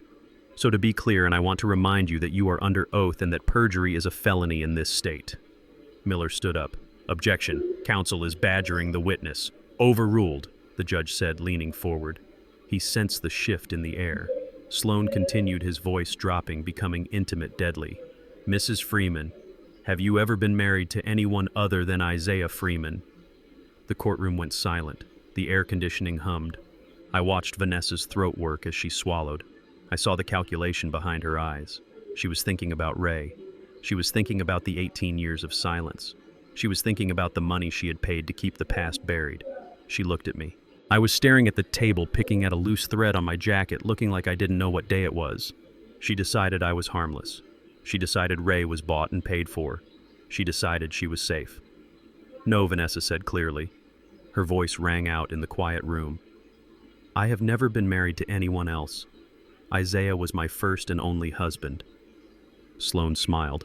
It was a terrifying expression. It was the smile of a predator who has just felt the trap snap shut on the prey's leg. He did not produce the marriage certificate from Las Vegas.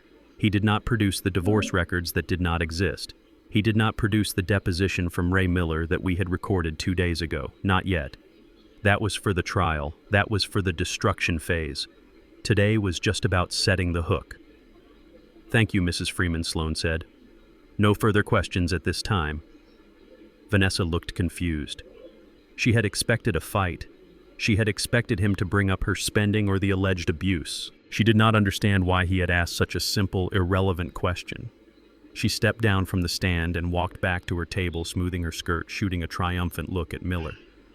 Miller looked confused too, but he shrugged it off. He stood up.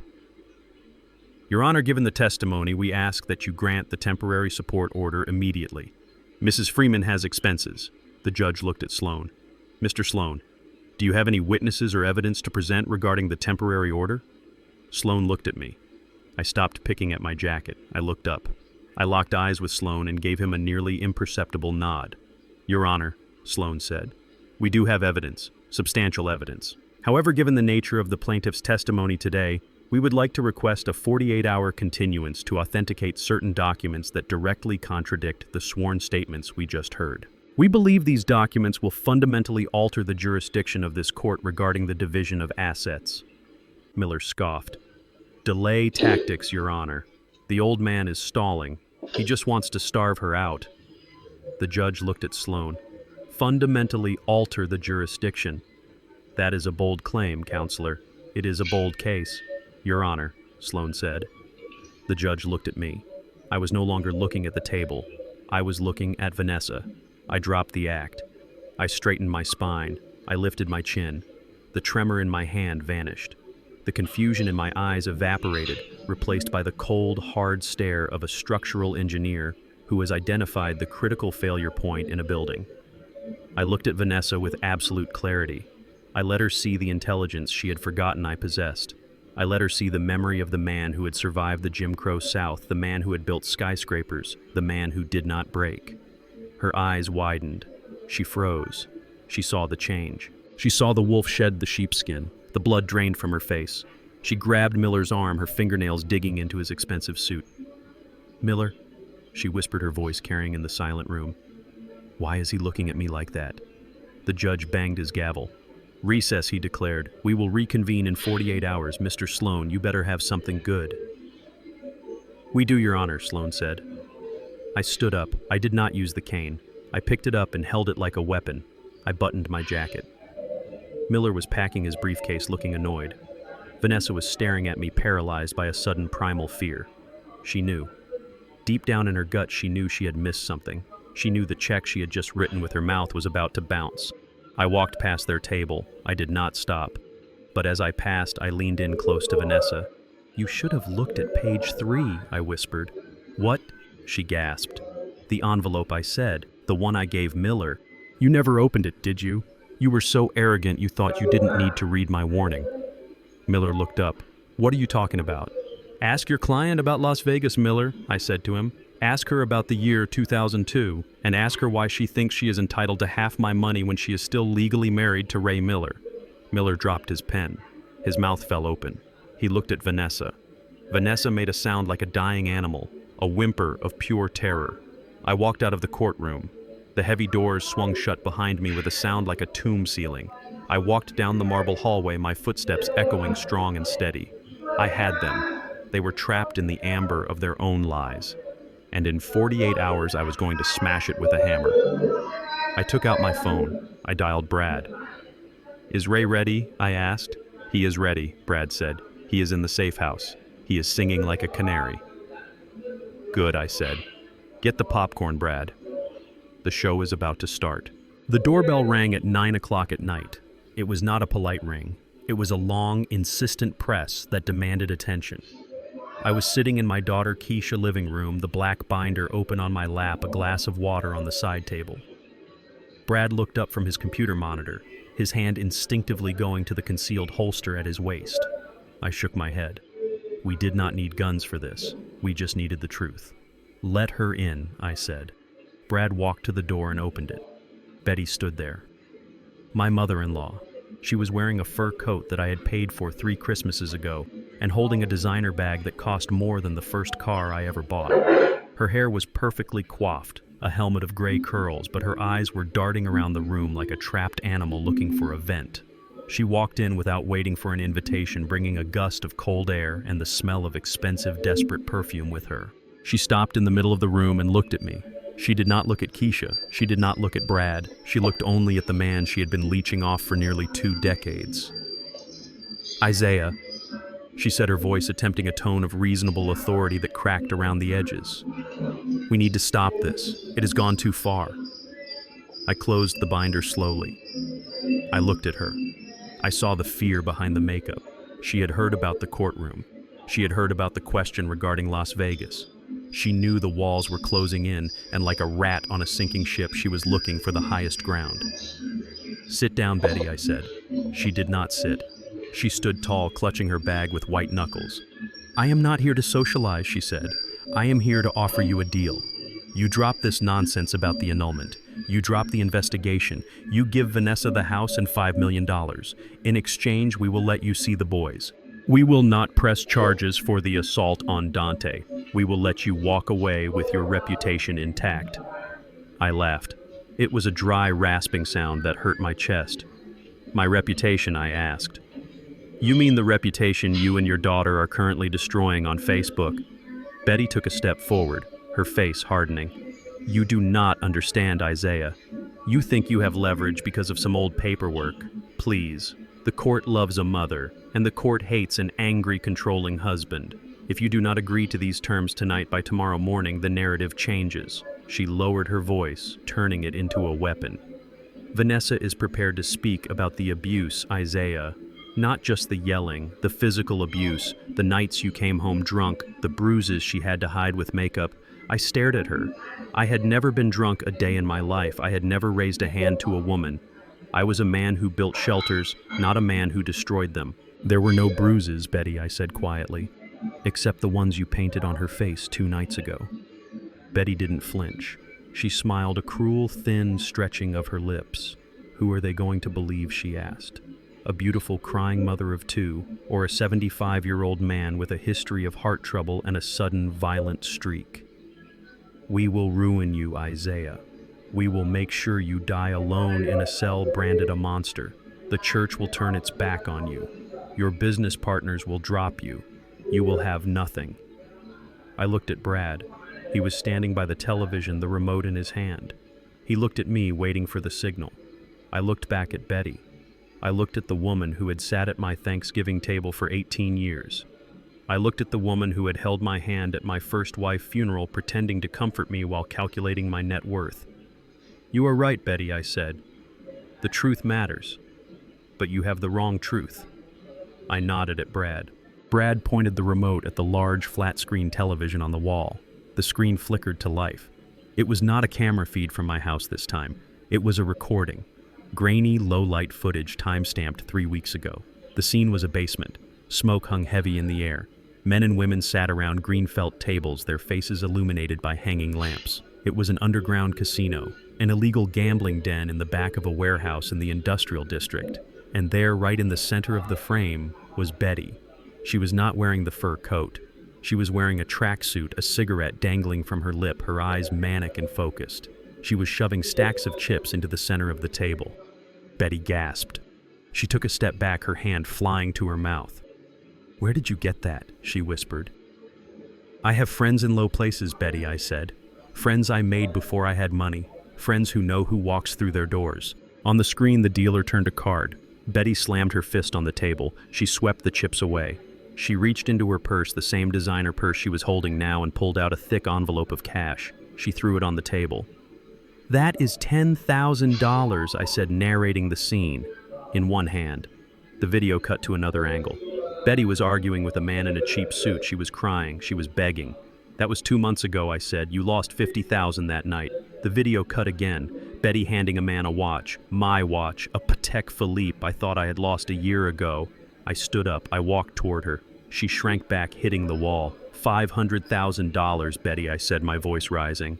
"That is how much you have lost in the last 3 years. $500,000. That is why Vanessa was stealing from me. That is why she was draining the Cayman account. It wasn't for clothes. It wasn't for trips.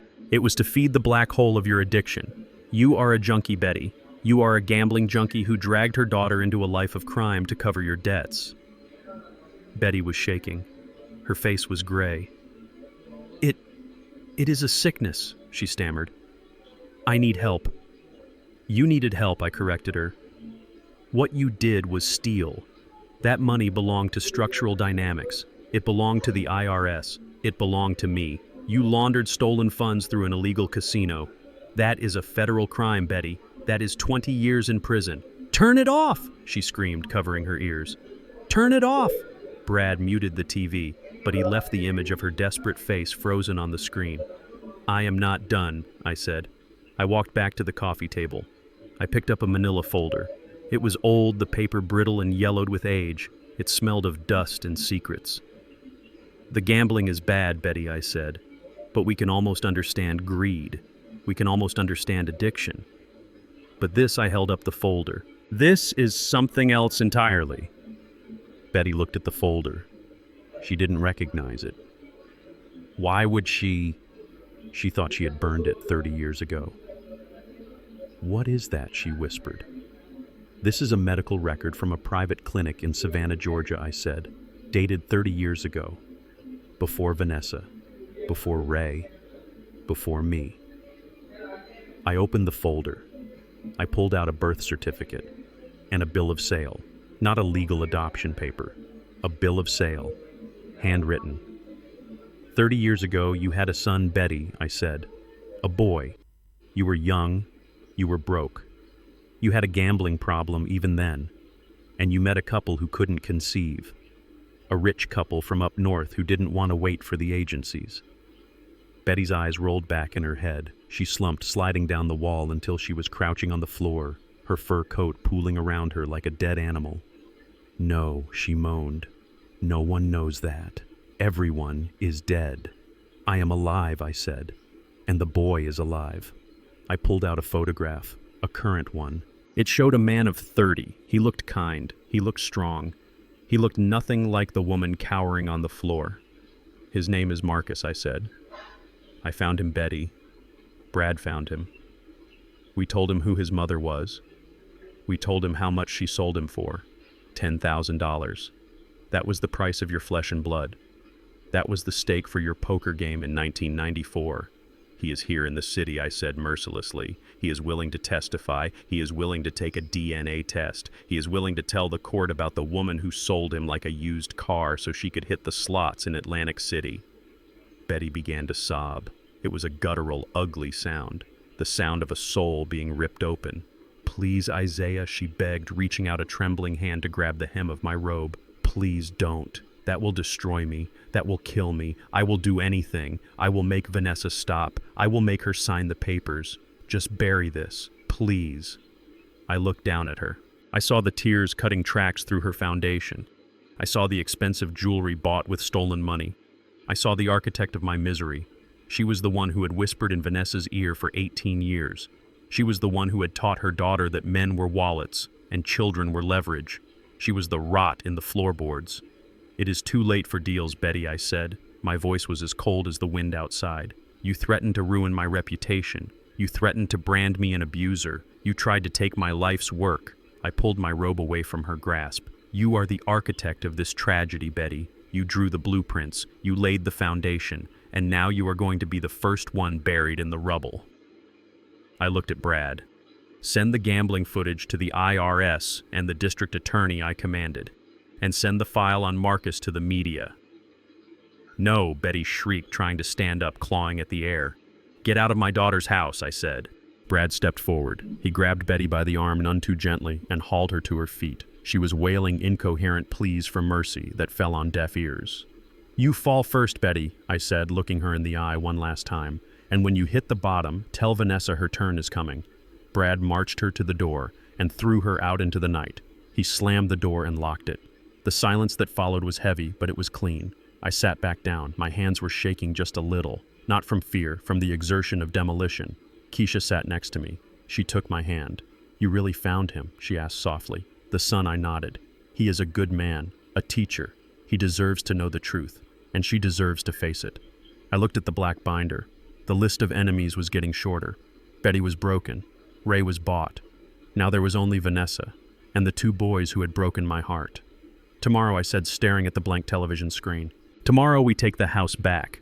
It was 10 o'clock at night when the motion sensors in the driveway of my former home triggered an alert on Brad's server. We were back in the war room, the three of us huddled around the glow of the monitors like generals watching a drone strike.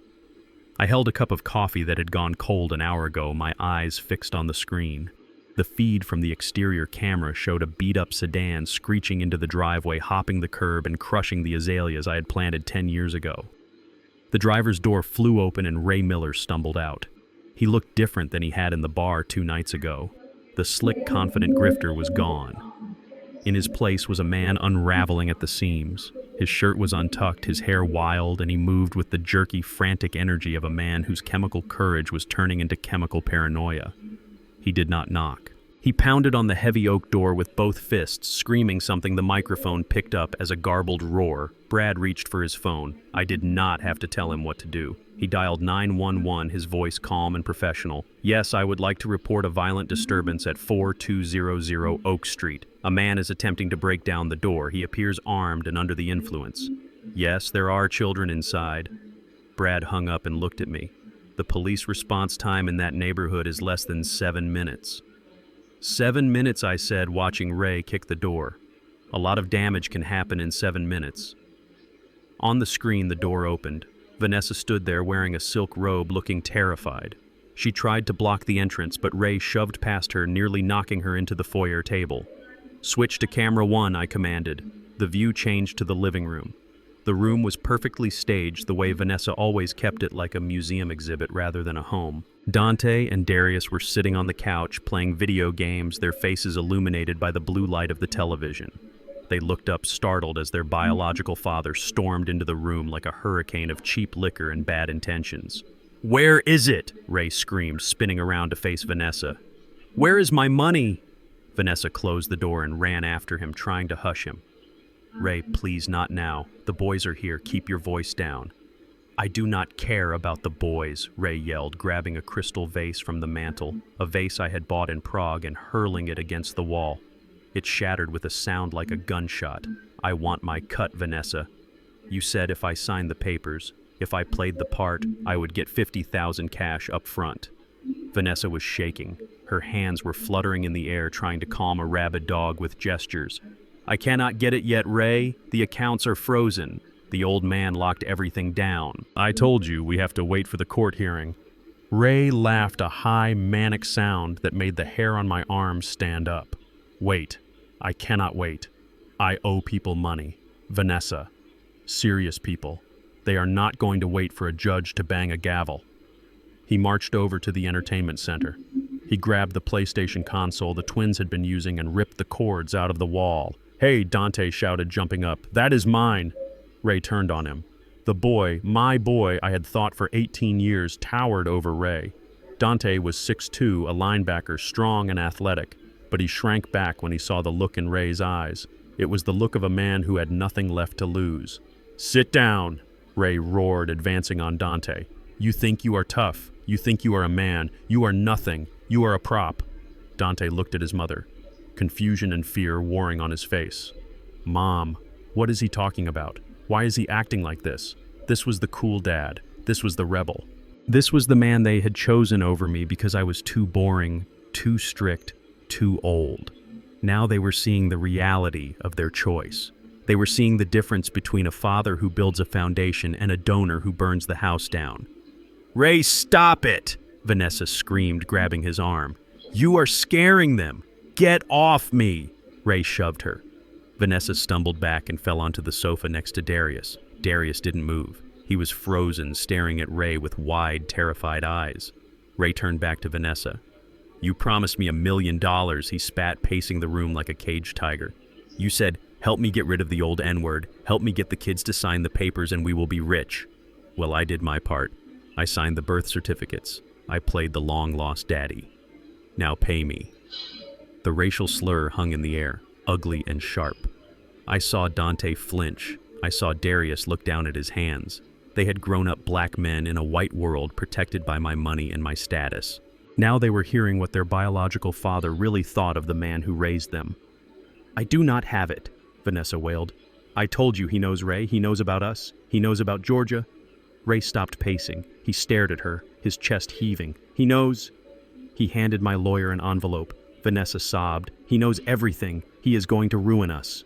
Ray's face went pale, then red. A vein bulged in his neck. "You stupid woman," he hissed. "You said he was stupid. You said he was just a senile old engineer who didn't know how to check a bank statement. You said this was a slam dunk." He grabbed a lamp and smashed it on the floor. "If I go back to jail because of you, I am taking you with me. Do you hear me? I will burn this whole place down." In the distance, faint but growing louder, I heard the sirens. Brad checked his watch. 4 minutes. Dante stood up again, trying to regain some shred of dignity. "Get out of our house, Ray." Ray spun around. He looked at Dante with pure contempt. "Your house," Ray sneered. "This ain't your house, boy. This is the old man's house. You don't own a brick of this place. And you don't own me. You think I came back because I missed you. You think I care about your football games or your grades?" Ray walked right up to Dante and poked him hard in the chest. "I came back because your mother told me you were worth $1 million apiece in child support and inheritance. You are just a paycheck kid. A paycheck that is bouncing." Dante looked like he had been punched. The illusion of the cool, loving biological father evaporated in seconds, replaced by the stench of greed and stale whiskey. "Mom," Dante whispered, looking at Vanessa. "Is that true?" Vanessa didn't answer. She just wept, curling into a ball on the sofa. The sirens were loud now, right outside the house. Blue and red lights flashed through the front window, washing the room in the same chaotic colors that had illuminated my eviction 2 nights ago. Ray looked at the window. Panic replaced the rage. "You called the cops," he shouted at Vanessa. "You set me up, I didn't," Vanessa cried. I swear, Ray didn't believe her. He looked around for a weapon. He grabbed a heavy bronze statue from the side table. The front door burst open. I watched on the screen as 3 police officers swarmed into the hallway, guns drawn. "Police, drop the weapon. Get on the ground." Ray hesitated. For a second, I thought he was going to charge them. I thought he was going to force them to shoot him right there in my living room in front of the boys. "Drop it," the lead officer screamed. Ray dropped the statue. It hit the floor with a heavy thud, denting the hardwood I had installed myself. He raised his hands, his face twisting into a mask of pathetic fear. "Don't shoot," he yelled. "I am unarmed. Get on your knees. Hands behind your head." 2 officers moved in, forcing Ray to the ground. They cuffed him roughly, his face pressed against the floorboards. Vanessa stood up, wiping her face, trying to compose herself, trying to salvage the situation. "Officers, thank God you are here. This man," he broke in. "He is crazy. I don't know him. He—" "Liar," Ray screamed from the floor, struggling against the cuffs. "She is lying. She knows me. I am her husband." The officers paused. One of them looked at Vanessa. "Ma'am, he is delusional," Vanessa shrieked, her voice cracking. "He is a stalker. I am the father of those kids." Ray yelled, desperate to hurt her as much as she had hurt him. "Ask them. Ask the twins. And ask her about the money. She promised me $1 million of that old black man's money if I helped her act. She hired me. It is a conspiracy. She is trying to steal his estate."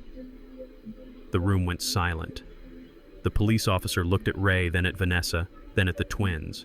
Dante and Darius were staring at their mother. They looked at the woman who had told them I was a monster. They looked at the woman who had told them Ray was a hero, and they saw the truth written in her terrified eyes. "Is that true?" the officer asked Ray. "You were saying this was a setup." "Check her phone," Ray shouted. "Check her texts. It is all there. The plan. The fake abuse. The doctor she tried to bribe. I will tell you everything. Just get me a deal. She is the mastermind. I am just the pawn." Vanessa lunged at him, her nails aiming for his eyes. "Shut up, Ray. Shut up." An officer grabbed Vanessa, restraining her. "Ma'am, step back. You are arresting the wrong person," Vanessa screamed, struggling against the officer's grip. "He is a junkie. You cannot believe him." "We will sort it out at the station," the officer said. He spoke into his radio. "Dispatch. We have 1 subject in custody, possible domestic dispute. We are going to need a transport, and send a detective. We have allegations of conspiracy and fraud." Brad tapped the keyboard. He saved the video file. He synced the audio from the hidden microphones. "We got it," Brad said quietly. "We got the confession. We got the motive. We got the betrayal." I watched the screen. Ray was being hauled to his feet, still shouting accusations. Vanessa was hyperventilating, realizing that her house of cards had not just fallen, it had caught fire. And in the middle of the chaos stood Dante and Darius. They were not moving. They were not speaking. They looked lost. They looked like 2 little boys who had woken up in a nightmare and realized the monsters were their own parents. Dante looked at the camera. He didn't know it was there, hidden behind the vent, but he looked right at it. His eyes were filled with tears. He looked around the room, searching for safety, searching for stability. He looked at the empty chair at the head of the dining table, visible through the archway. My chair. He realized finally that the only person who had ever truly protected him, the only person who had ever truly loved him without conditions, was the man he had shoved to the floor 2 nights ago. I watched my son, no, not my son, Ray's son, crumble. He sat down on the floor, put his head in his hands, and began to sob. I reached out and touched the screen. I felt a pang of pity, sharp and deep, but I pushed it away. Pity was dangerous. Pity was what got me into this mess 18 years ago. "You see that?" I said to Brad, pointing at the weeping boy. "I see it, Zeke. That is the sound of a lesson being learned," I said. "It is a hard lesson, but it is the only one that sticks." I stood up and turned away from the monitors. "Send the footage to the district attorney," I said, "and send a copy to Miller Vanessa's lawyer. Tell him I hope he got a retainer up front because his client is about to have her assets seized by the federal government." "We are done here tonight," I said. I walked out of the war room and went to the guest bedroom. I lay down on the bed staring at the ceiling. I listened to the silence of the house. It was over. The trap had sprung. The enemy was captured, but as I closed my eyes, I didn't feel triumphant. I just felt tired. And I wondered if a man of 75 could ever really build a home again, or if I was destined to just be the caretaker of the ruins. The guillotine did not fall on a neck. It fell on a tuition ledger. It was Wednesday morning, 48 hours after Ray Miller was dragged out of my house in handcuffs. I sat in Brad's war room sipping black coffee, watching the digital notifications roll in like casualty reports from a distant front line. Transaction declined, St. Jude's Preparatory Academy. Amount $40,000. Transaction declined, Shell gas station. Amount $50. Transaction declined, Starbucks. Amount $12. I had cut the cord. I had severed the financial artery that kept the twins alive in their bubble of privilege. I imagined the scene at the school. The dean of students, a man who shook my hand every Christmas, walking into AP history. The whisper in the ear. The public walk of shame to the administrative office. The polite but firm explanation that until the arrears were cleared, Dante and Darius Miller no longer. Freemen were persona non grata. They would have tried to use their credit cards. They would have tried to buy lunch or gas or a distraction, and they would have heard that beep, that terrible flat electronic tone that tells you that you are no longer a member of the club. I did not feel joy. I felt a grim satisfaction, like a surgeon amputating a gangrenous limb. It had to be done to save the body, even if the limb was lost forever. By 2 o'clock in the afternoon, the twins were back at the house on Oak Street. They didn't have cars. I had repossessed the leases that morning. They had taken the bus. I watched them on the security feed trudge up the driveway. They looked smaller than they had 2 days ago. Their blazers were unbuttoned, their ties loose. They looked like refugees from a country that no longer existed. They unlocked the door and went inside. I switched the feed to the kitchen camera. Vanessa was there. She was pacing the island, a phone pressed to her ear, a glass of wine in her hand. She looked haggard. The makeup didn't quite cover the stress lines. She was arguing with her criminal defense lawyer, trying to find bail money for Ray, trying to stop the seizure of her assets. "I told you I don't have access," she screamed into the phone.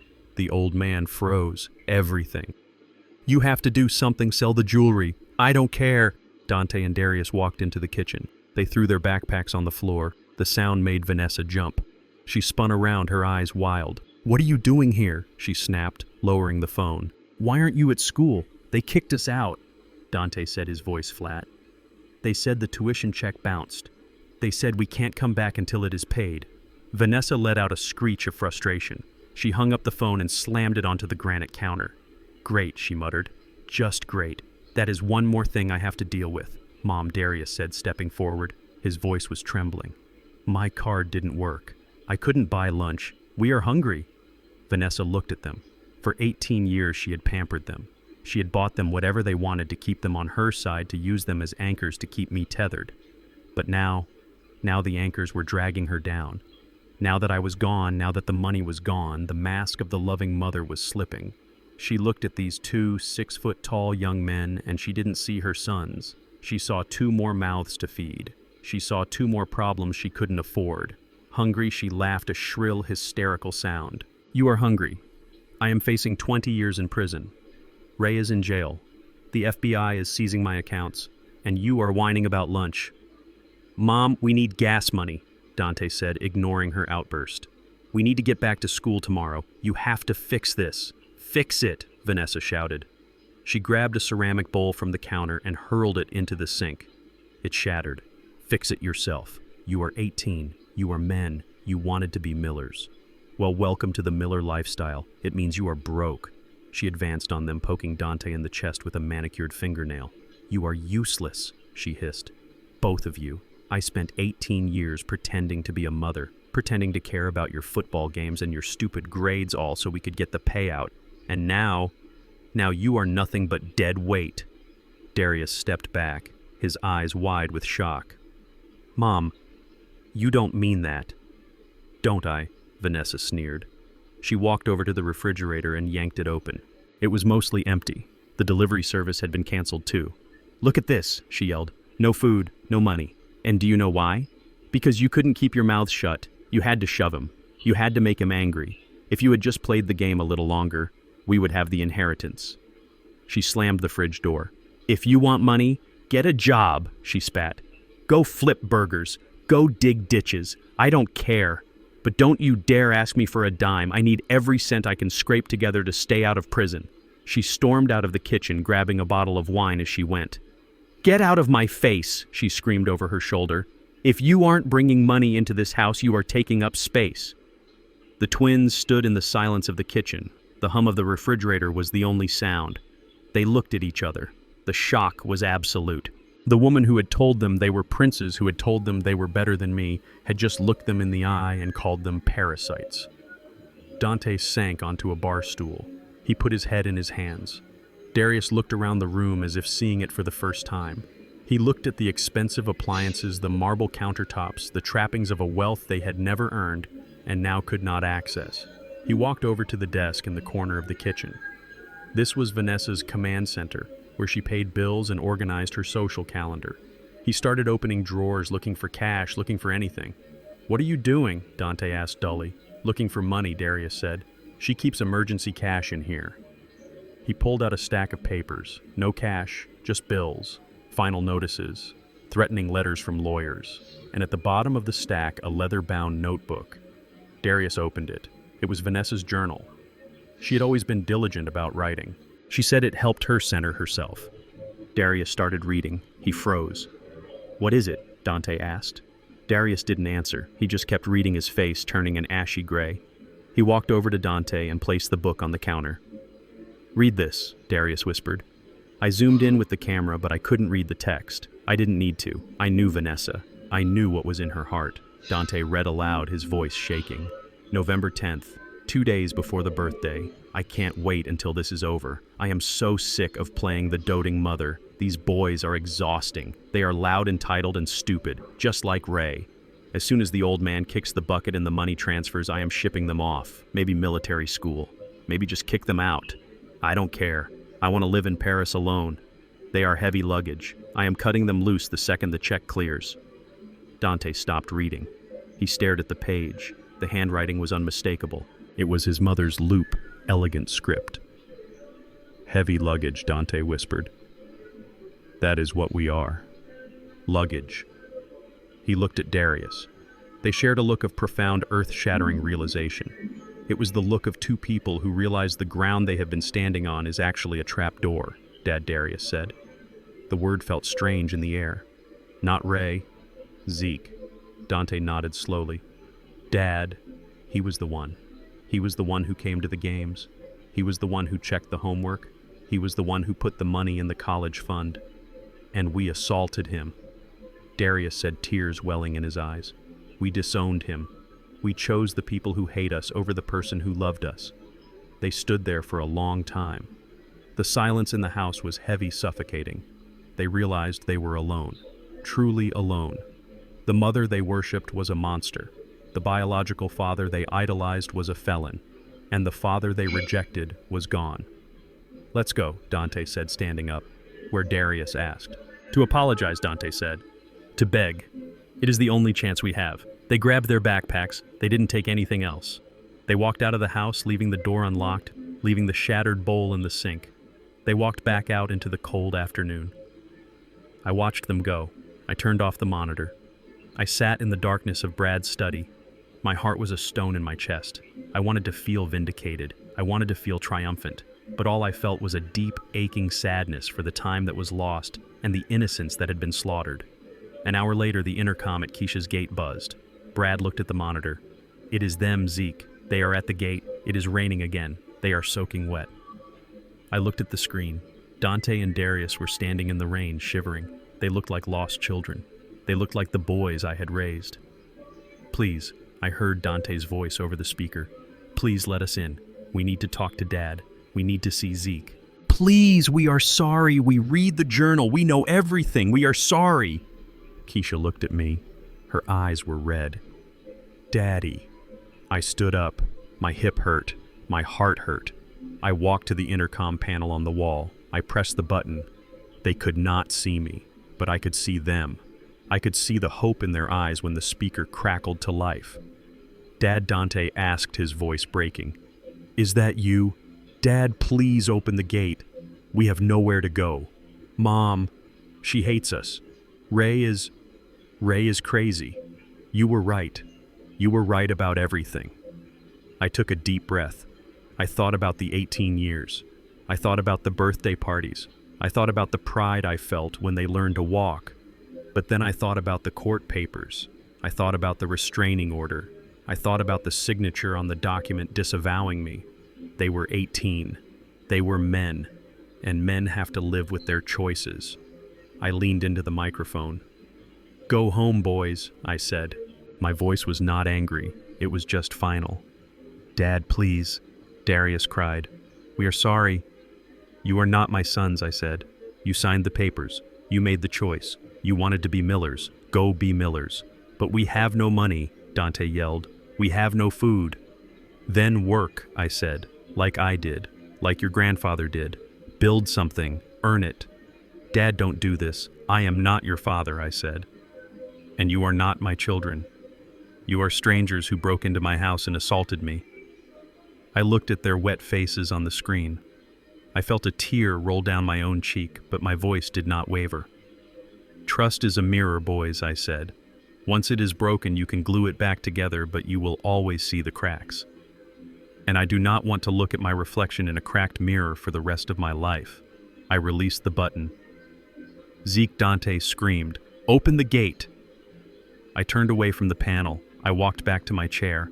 I sat down and picked up my book. "Turn off the sound, Brad," I said softly. Brad pressed a button. The screaming stopped. The room was silent. On the screen, the boys stood in the rain for another 10 minutes. They pounded on the gate. They cried. And then, finally defeated, they turned and walked away, disappearing into the gray mist of the city. I did not watch them go.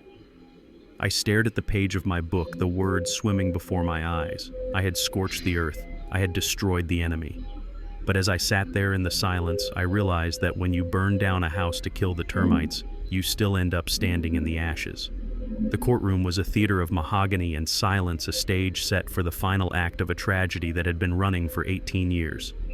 I sat at the defendant's table, my hands resting on the cool wood, feeling the weight of the moment settling into the marrow of my bones.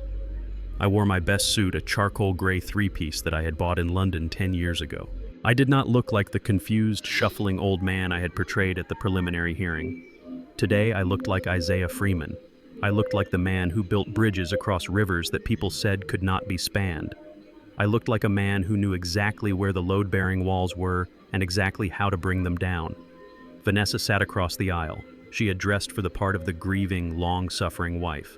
She wore a modest navy blue dress with a high collar, her hair pulled back in a severe bun that highlighted the delicate bones of her face. She wore no makeup, save for a touch of powder to make her skin look pale fragile. She dabbed at her dry eyes with a tissue every time the judge looked her way. She was confident. I could see it in the set of her shoulders. She believed the law was a weapon designed for women like her, a shield to protect her from the consequences of her own greed. She believed that because she was the mother, because she was the wife, because she was younger, the gavel would fall in her favor. Her lawyer Miller looked bored. He was already spending the contingency fee in his head. He leaned back in his chair, tapping his pen, shooting me looks of pity that were really just veiled contempt. He thought he was dissecting a carcass. He did not know he was poking a sleeping lion. My lawyer Sloan was a statue. He sat perfectly still, his eyes fixed on the judge. On the table in front of him sat a single thick binder. It was not black, it was red, the color of warning, the color of blood. "All rise," the bailiff announced, his voice booming off the paneled walls. Judge Harrison entered. He was a stern man with a face carved from granite, a man who had seen every lie a human being could tell. He sat down, adjusted his robes, and looked over his spectacles at the packed courtroom. The gallery was full. Friends of Vanessa. Neighbors who had believed her Facebook posts. A few reporters who smelled a scandal involving a prominent businessman. "We are here for the matter of Freeman versus Freeman," the judge said. "Mr. Miller, you may call your first witness." Miller stood up, buttoning his jacket with a flourish. "The plaintiff calls Vanessa Freeman to the stand." Vanessa walked to the witness box. Her steps were small, hesitant. She looked like a woman walking to the gallows, not realizing she was the executioner. She took the oath. her voice trembling just enough to be convincing. Mrs. Freeman Miller began, his voice soft, almost a whisper. "Tell the court why we are here today. Why are you seeking a divorce and full control of the marital assets?" Vanessa took a deep breath. She looked at me and then quickly looked away as if the sight of me was too painful to bear. "I love my husband," she began, her voice gaining strength. "I have loved him for 18 years. I gave him everything. I gave him my youth. I gave him 2 beautiful sons. I gave him a home. But..." She paused, wiping a tear that had managed to squeeze itself out. "But he has changed. He has become cruel, controlling. The man I married is gone, replaced by someone who hurts me, someone who hurts our children." She looked at the judge, her eyes wide and pleading. "I am not doing this for me. Your Honor, I am doing this for Dante and Darius. They deserve a home where they are not afraid. They deserve security. My husband, he has cut us off. He has left us with nothing. He has locked us out of our own home. I am just asking for what is fair. I am asking for my share of the life we built together." Miller nodded, looking solemn. "And the assets, Mrs. Freeman. The business. The properties. I supported him while he built that company." She lied seamlessly. "I managed the household so he could work. We were partners. Everything he has, we earned together. It is only right that half of it should go to me and the boys. It was a masterful performance. If I did not know the truth, if I did not have the receipts, I might have believed her myself." She painted a picture of a partnership that never existed, of a love that was a transaction from day one. Miller sat down, looking satisfied. He thought he had just secured a $10 million judgment. "Mr. Sloan," the judge asked. Sloan stood up. He did not rush. He walked to the lectern, placing his hands on the sides. He looked at Vanessa. He did not look angry. He looked disappointed. "Mrs. Freeman," Sloan said, his voice level. "You spoke eloquently about the sanctity of your marriage. You spoke about partnership, about trust." "Yes," Vanessa said, lifting her chin. "Trust is everything to me. And you stated under oath in your deposition, and again just now, that Isaiah Freeman was your husband, your partner, the man to whom you pledged your life." "He is my husband," she said sharply. "That is why I am entitled to the assets." Sloan nodded slowly. He picked up a piece of paper from the red binder. "Mrs. Freeman, is it your testimony that when you married Isaiah Freeman 18 years ago, you entered into that union in good faith, that you were legally free and able to marry him?" Vanessa frowned. A flicker of confusion crossed her face. "Of course. I was single. I had never been married before. Isaiah was my first husband." "Your first husband," Sloan repeated. He let the words hang in the air. "And your only husband," Vanessa rolled her eyes. "Yes, obviously." Sloan walked toward the witness stand. He held the piece of paper in his hand, but he kept it close to his chest. "Do you know a man named Ray Miller?" Sloan asked. The air left the room. It was subtle, a shift in pressure that popped the ears. Vanessa froze. Her hand, which had been dabbing her eye, stopped in midair. Her pupils dilated. The color that had been artfully applied to her cheeks seemed to drain away, leaving her gray and ashen. I know him," she stammered. "He is an acquaintance." "An acquaintance," Sloan said. Interesting choice of words. Because according to the Clark County clerk in Las Vegas, Nevada, Ray Miller is not your acquaintance. Sloan whipped the paper around and placed it on the ledge of the witness box. "This is a certified copy of a marriage license dated June 4th, 2002. It lists the groom as Raymond Thomas Miller, and it lists the bride as Vanessa Marie Johnson. That is your maiden name, is it not?" Vanessa stared at the paper. Her mouth opened, but no sound came out. It was as if her vocal cords had been severed. Miller, her lawyer, jumped up. "Objection, relevance. This is ancient history. It is not history." "Your Honor," Sloan's voice boomed, cutting through the lawyer's protest. "It is the present." Sloan turned back to Vanessa. He leaned in, his voice dropping to a growl. "Mrs. Freeman, did you ever divorce Ray Miller?" Vanessa looked at the gallery. She looked at Miller. She looked at me. Her eyes were wild, darting like a trapped animal. She was doing the math. She was trying to remember the paperwork, the filings, the details she had paid to bury. We broke up," she whispered. "Years ago, before I met Isaiah. Breaking up is not a divorce," Mrs. Freeman, Sloan said. "We have searched the records in Nevada. We have searched the records in Georgia. We have searched the records in every state you have ever lived in. There is no decree of dissolution. There is no divorce decree. Sloan turned to the judge. Your Honor, at the time the plaintiff married my client, she was still legally married to Ray Miller. She is still legally married to Ray Miller today. The gallery erupted. A collective gasp swept through the room like a wave. People leaned forward, whispering, pointing. The judge banged his gavel, his face a mask of thunderous shock. Order! Order in this court, Judge Harrison shouted. He looked at Vanessa. Mrs. Freeman, is this true? Are you married to another man? Vanessa was shaking. Her hands gripped the railing of the witness box so hard her knuckles were white. It was a mistake, she cried out, her voice shrill and desperate. We were kids. We were drunk in Vegas. It didn't mean anything. We never lived together. I thought it was annulled. I thought it didn't count. What you thought does not matter, Sloan said coldly. What matters is the law. And the law says you cannot have two husbands. Sloan walked back to his table and picked up another document. A legal brief. Your Honor, this constitutes bigamy. It is a felony. But more importantly for these proceedings, it renders the marriage between Vanessa Johnson and Isaiah Freeman void ab initio. Void ab initio. The Latin phrase hung in the air like a guillotine blade. Void from the beginning. It means Your Honor.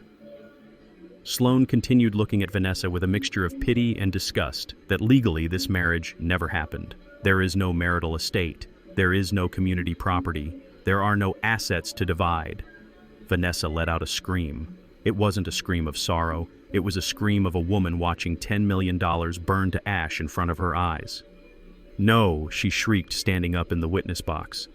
That is not fair. I lived with him for 18 years. I raised those kids. I am his wife. You cannot just erase me. You erased yourself, Sloan said.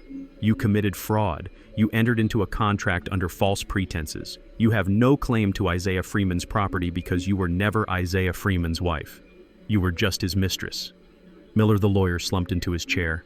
He put his head in his hands. He knew the law. He knew it was over. He knew he had just wasted 6 months on a case that was dead on arrival. Vanessa looked at me. She looked across the aisle at the man she had tormented, the man she had planned to kill with stress, the man she had tried to banish from his own home. I sat there calm and still. I looked back at her. I did not smile. I did not gloat. I just looked at her with the cold, dead eyes of a man who has finally cleared the rubble from his life. You knew, she whispered, her voice trembling with rage and disbelief. You knew all along. That envelope, page 3. I nodded slowly. You set me up, she screamed, lunging over the railing. You old bastard. You let me think I was winning. You let me spend the money. You let me make a fool of myself. Sit down, the judge roared. Bailiff, restrain the witness. The bailiff moved forward, placing a heavy hand on Vanessa's shoulder, forcing her back into the seat. She was sobbing now, ugly heaving sobs of a woman who realizes she has gambled everything and lost.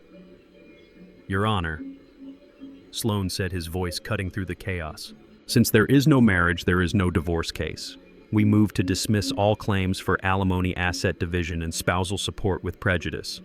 Furthermore, we will be filing a separate civil suit for fraud restitution of all funds spent during the 18 years of this fraudulent union and emotional damages. Vanessa looked up, her face streaked with tears and mascara.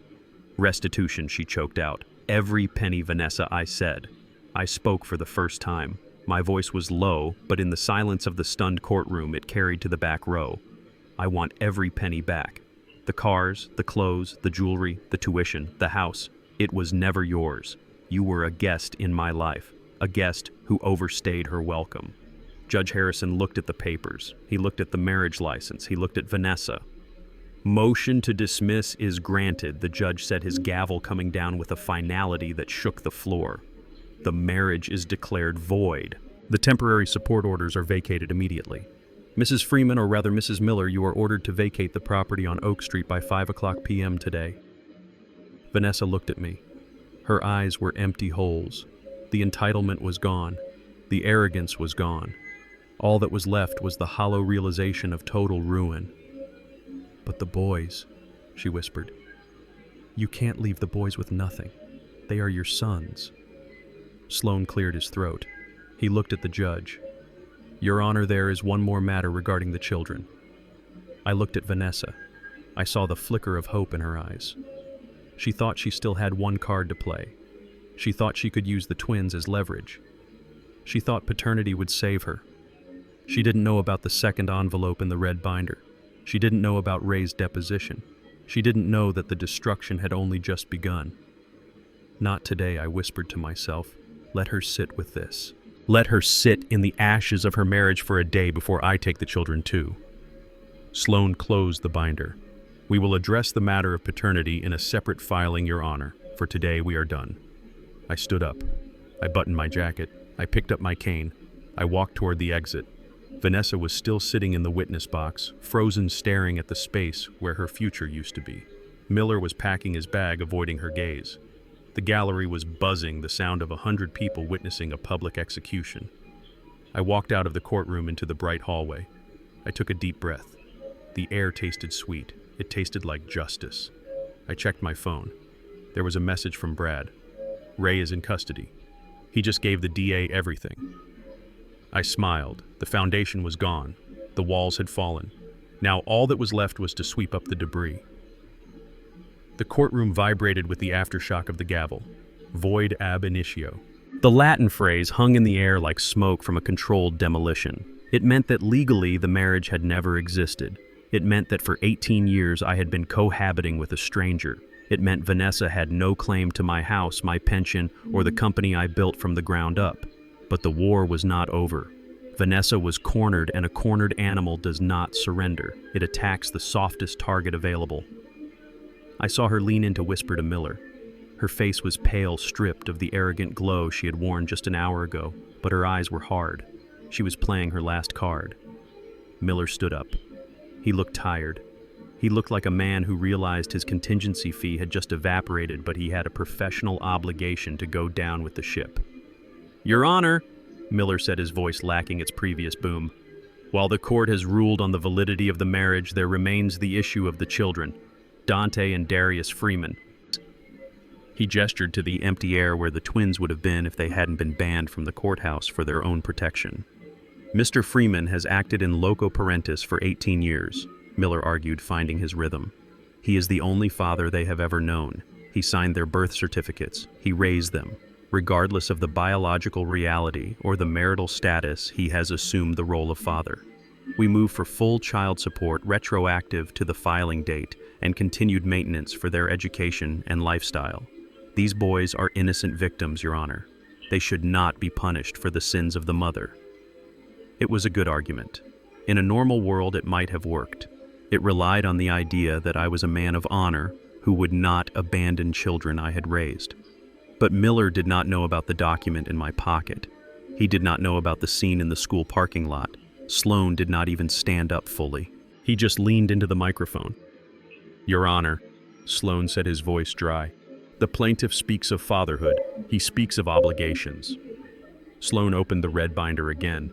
He pulled out a document with a blue seal.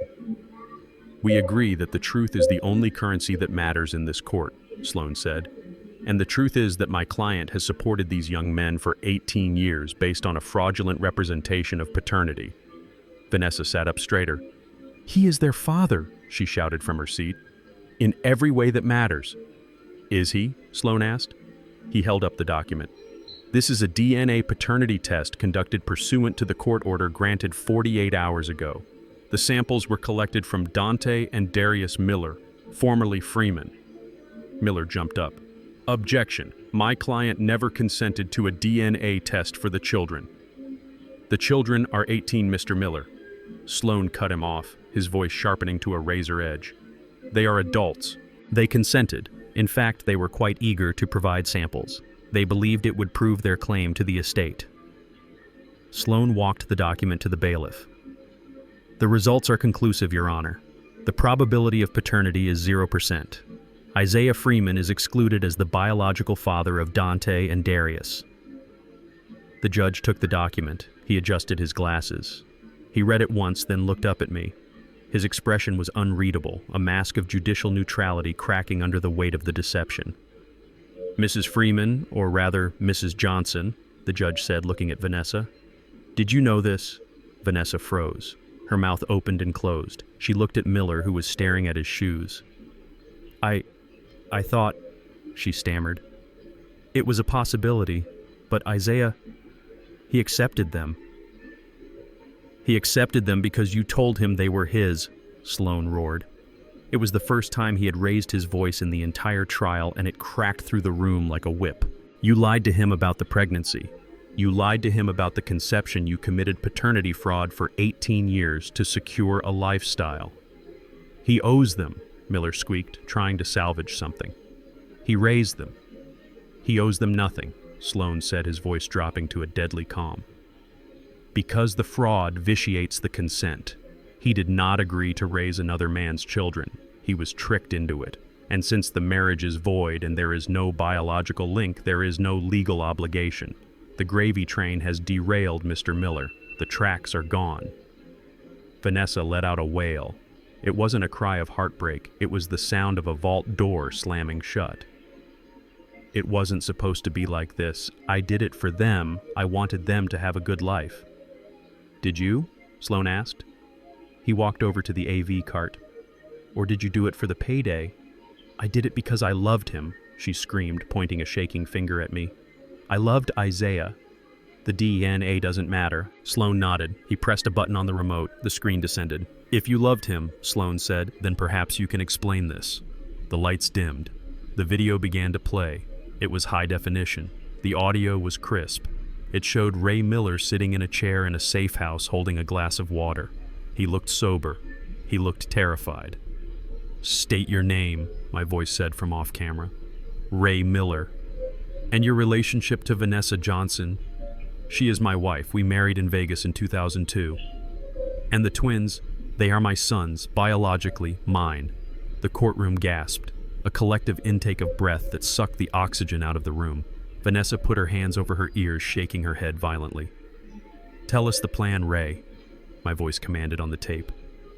Ray looked at the camera. He looked like a man confessing his sins before the executioner. Vanessa came to me in 2005, Ray said. I just got out of prison. We were broke. She met this guy, an engineer, older, rich, black. She said he was lonely. She said he wanted a legacy. Ray paused, licking his dry lips. She said if she got pregnant, he would marry her. He wouldn't ask for a prenup. He would be so happy to have heirs he wouldn't ask questions. So, we tried. She got pregnant, with twins. And then, she told him they were his, Ray said. She called it the retirement plan. She said the old man was just a bank account with a heartbeat. She said we just had to wait 18 years. Then she would divorce him, take half the money, and we would all be together. We would be a family again, with his money. The video ended. The screen went black. The silence was absolute. It was the silence of a tomb where the truth had just been exhumed. Judge Harrison looked at Vanessa. His face was twisted in disgust. Mrs. Johnson, he said, this court has seen many things, but this is a level of depravity that shocks the conscience. Vanessa stood up. She was shaking so hard her chair rattled against the floor. Her eyes were wild, darting around the room, looking for an exit, looking for a weapon. He made me do it, she screamed, pointing at the blank screen. Ray made me. I was afraid of him. Lies, Sloan said calmly. We have the emails. We have the journal entries. You were the architect, Vanessa. Ray was just the bricklayer. Vanessa turned to me, her face contorted into a mask of pure, distilled hate. The grieving wife was gone. The mother was gone. Only the predator remained. You knew, she shrieked. She lunged across the aisle.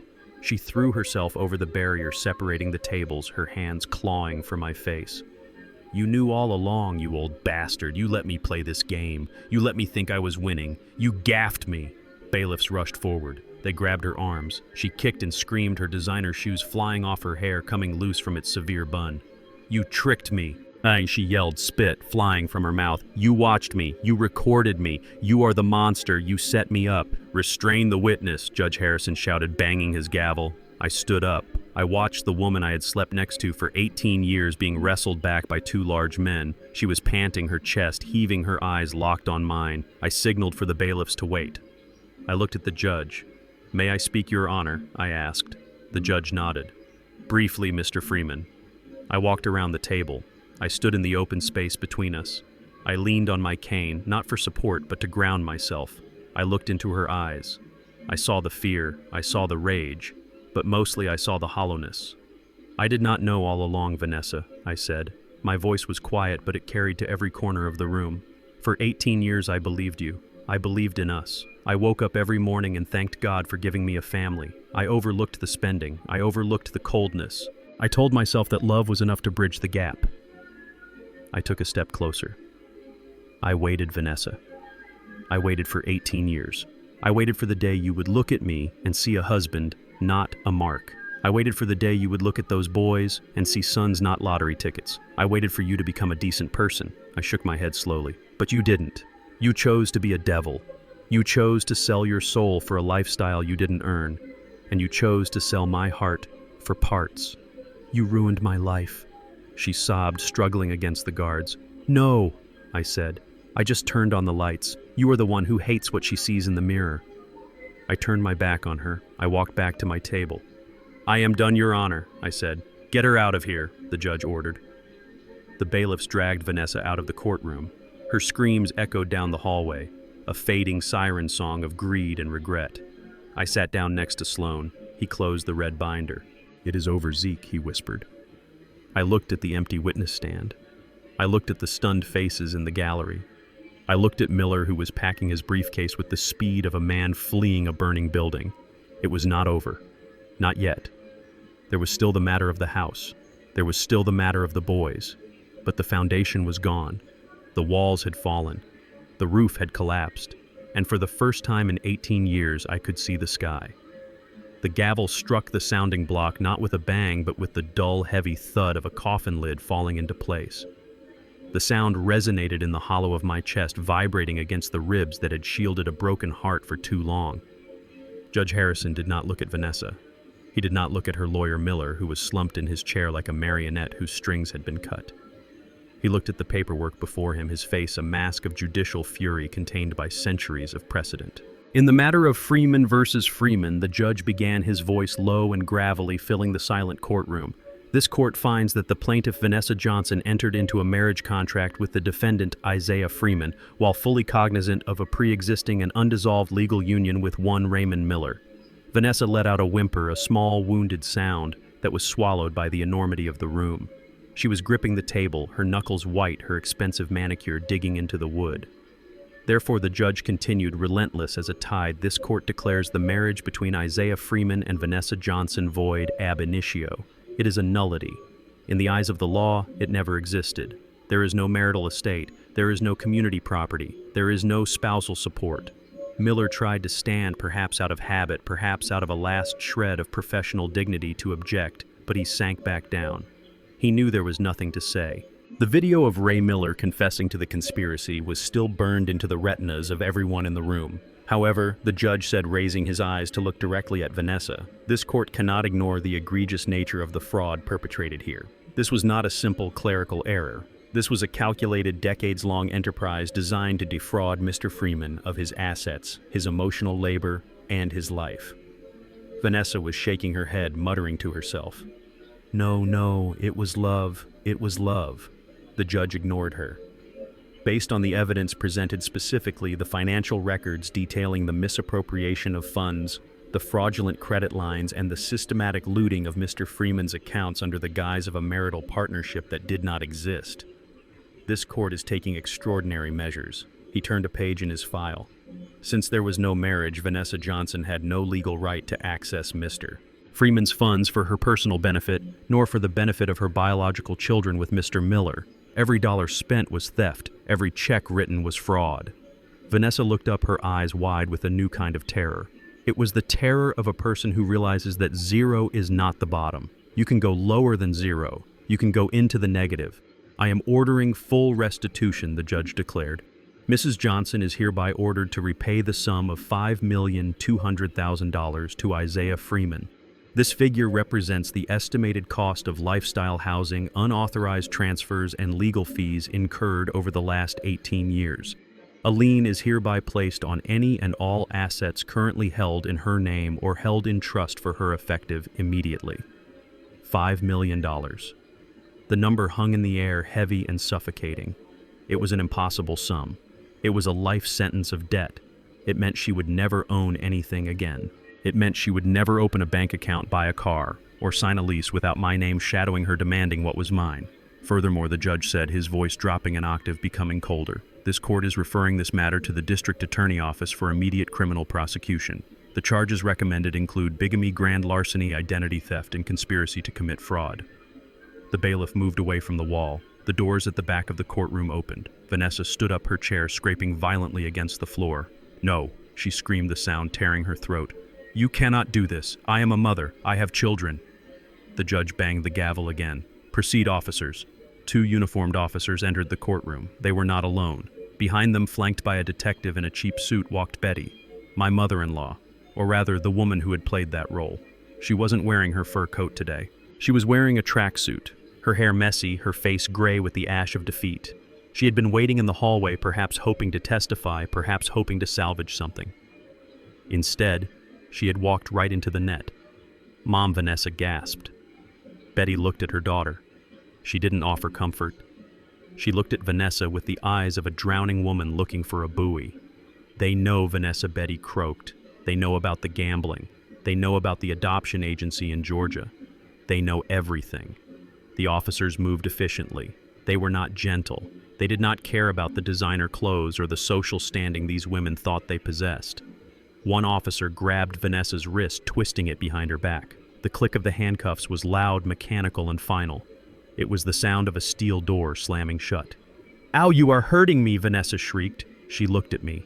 Her eyes were wild, her mascara running in black rivers down her pale cheeks.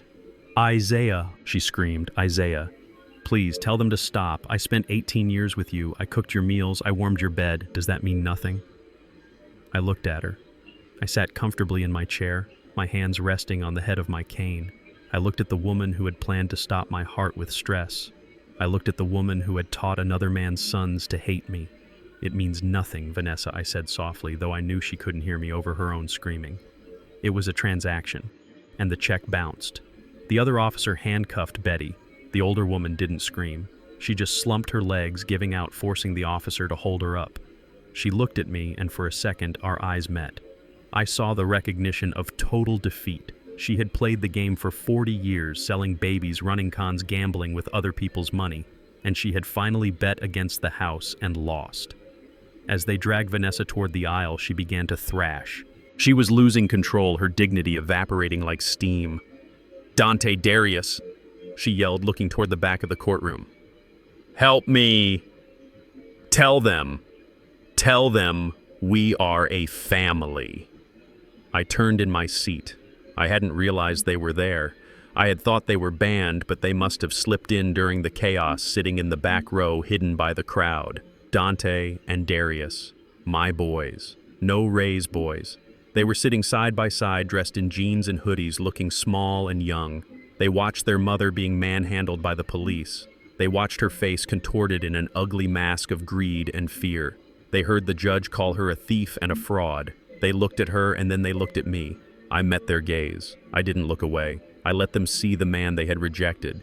I let them see the stability, the strength, the honor they had traded for a lie. Dante looked at his mother, who was now being dragged past him, screaming his name. "Boys, don't let them take me." Dante turned his head. He looked at the wall. He couldn't watch. He couldn't claim her. The shame radiating off him was palpable, a physical heat. Darius put his head in his hands, his shoulders shaking. They turned away from the woman who had created them, and in doing so, they acknowledged the monster she was. They did not look at me again. They knew they had lost the right to that gaze. The doors swung shut behind the screaming women. The silence rushed back into the courtroom, heavy and thick. Judge Harrison took off his glasses. He rubbed the bridge of his nose. He looked like a man who needed a drink. "Court is adjourned," he muttered. Miller, Vanessa's lawyer, stood up.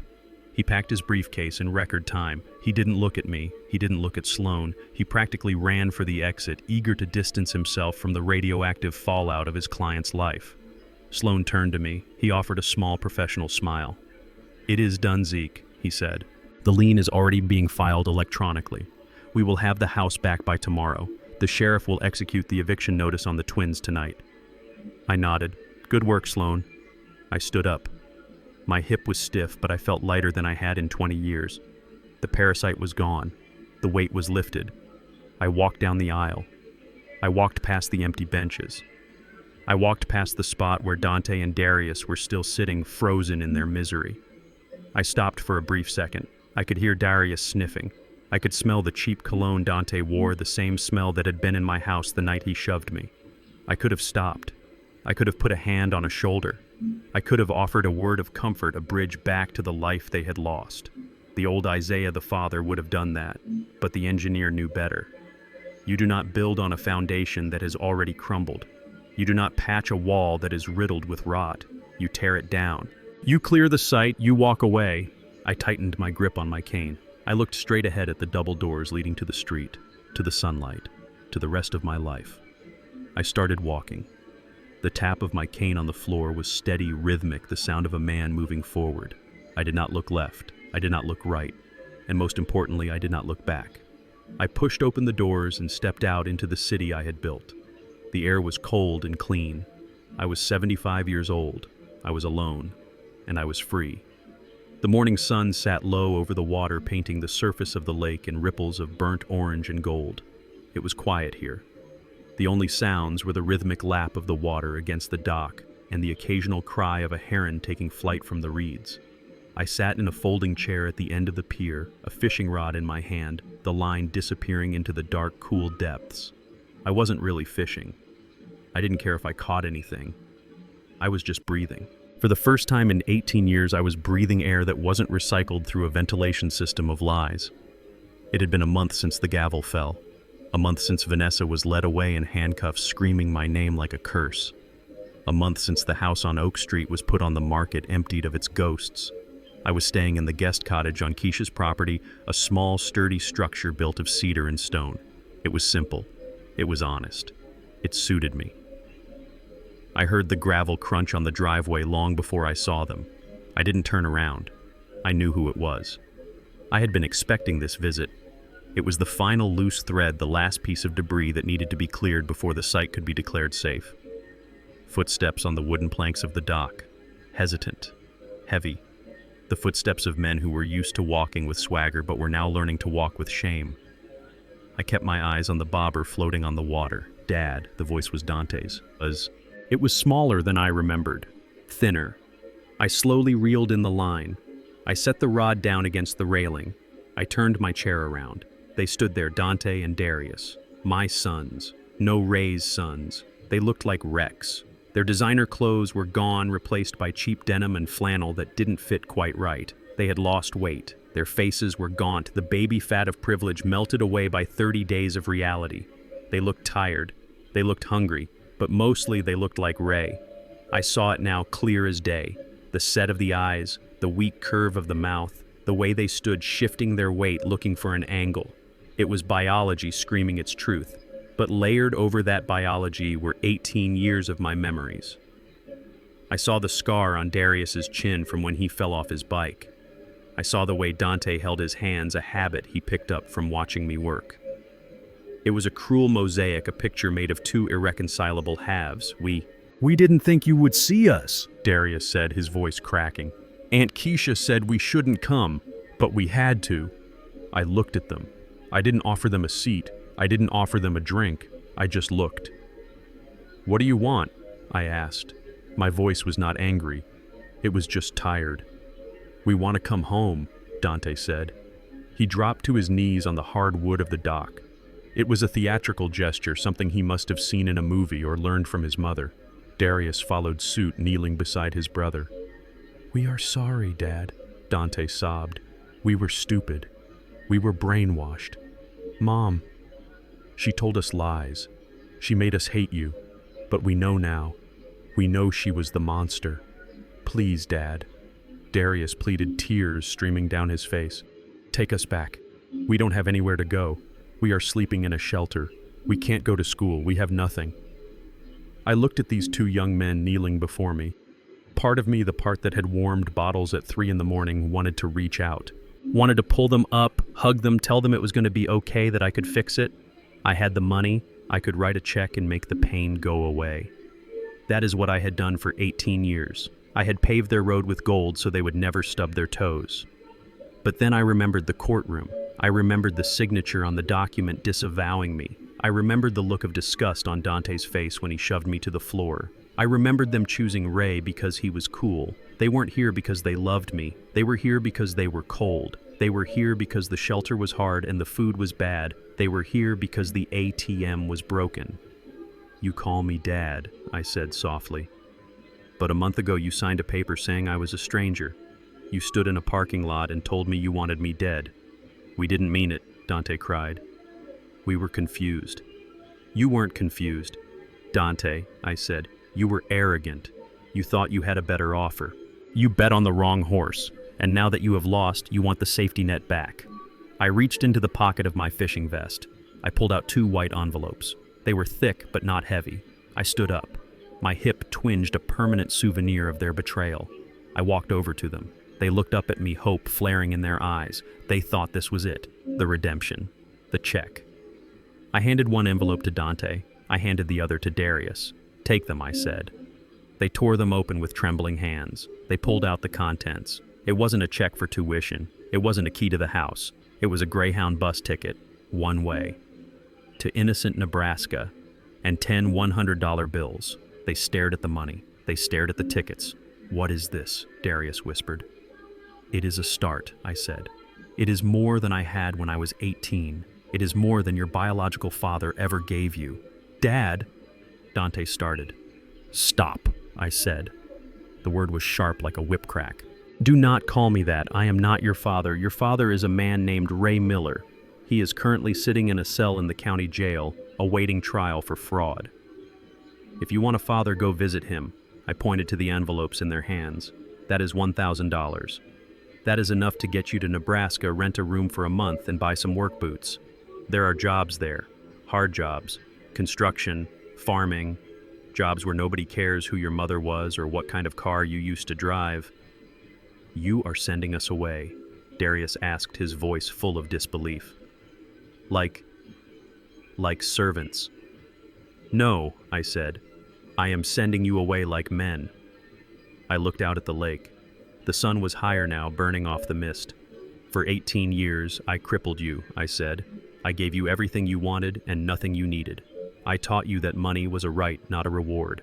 I raised you to be soft, and because you were soft, you were easy for your mother to mold." I looked back at them. "I am giving you the only gift I have left to give. I am giving you the chance to struggle. I am giving you the chance to find out who you are when the name Freeman isn't there to open doors for you. But we are your sons," Dante yelled, standing up, the anger flashing behind the tears. "You can't just throw us away." "I didn't throw you away," I said calmly. "You walked away. You closed the door. I am just locking it." I turned my back on them. I walked back to my chair. I picked up my fishing rod. "Go find Ray," I said over my shoulder, "or go to Nebraska, or go to hell. It is your choice. That is the beauty of being an adult. You get to choose." Dad, Darius screamed. I cast the line back into the water. The plop of the lure hitting the surface was the only sound I acknowledged. "Don't come back," I said to the water. "Don't come back until you have paid your debts. Don't come back until you have built something with your own hands. Don't come back until you can look me in the eye and see a man, not a bank." I heard them standing there for a long time. I heard their breathing. I heard the rustle of the paper envelopes. I knew they were waiting for me to turn around. They were waiting for the Hollywood ending where the old man's heart softens and he gathers them into his arms. But this wasn't a movie. This was a demolition site, and you don't let people play in the rubble. Eventually, I heard the slow, heavy footsteps retreating down the dock.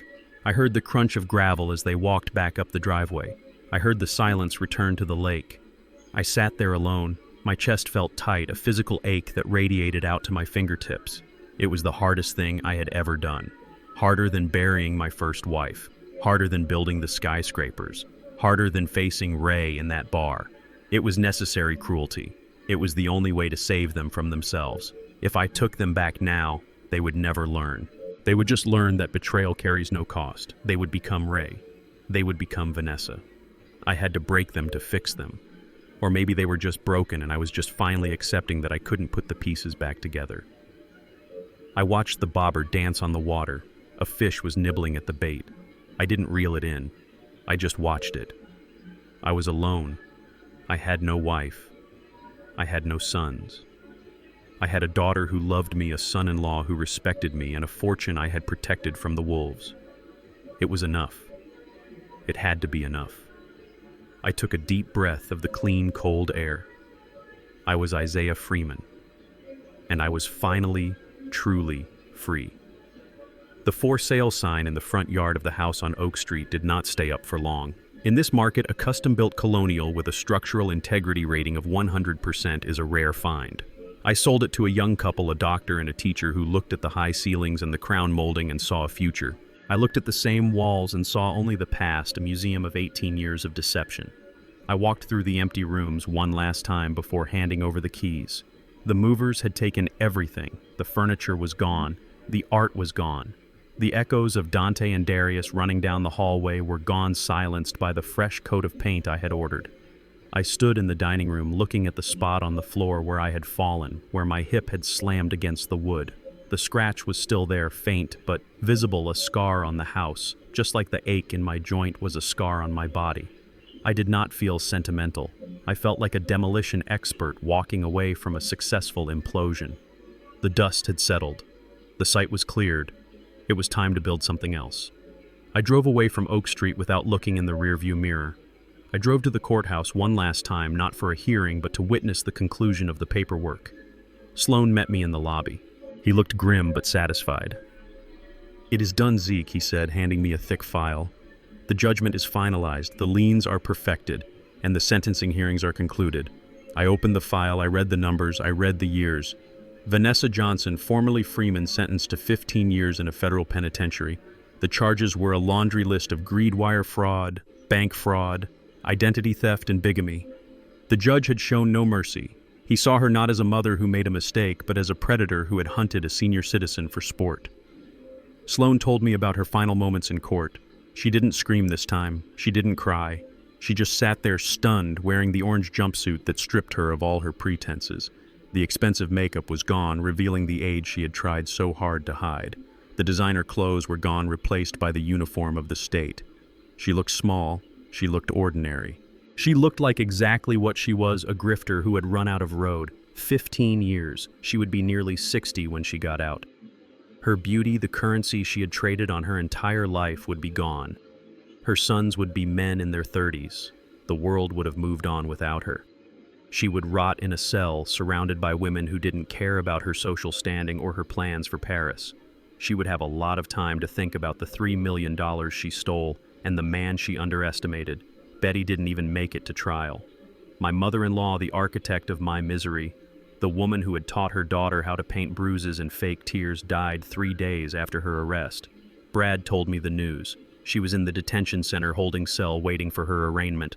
Her lawyer had just delivered the news that Vanessa was facing a 15-year minimum and that the evidence against Betty herself, the gambling, the baby selling, was irrefutable. She had a massive stroke. Her heart, which I had assumed was made of coal, finally gave out under the pressure of her own schemes. She collapsed on the concrete floor of the cell, surrounded by strangers. I did not go to the morgue. I did not send flowers. I did not pay for the funeral. Vanessa was in custody and couldn't arrange it.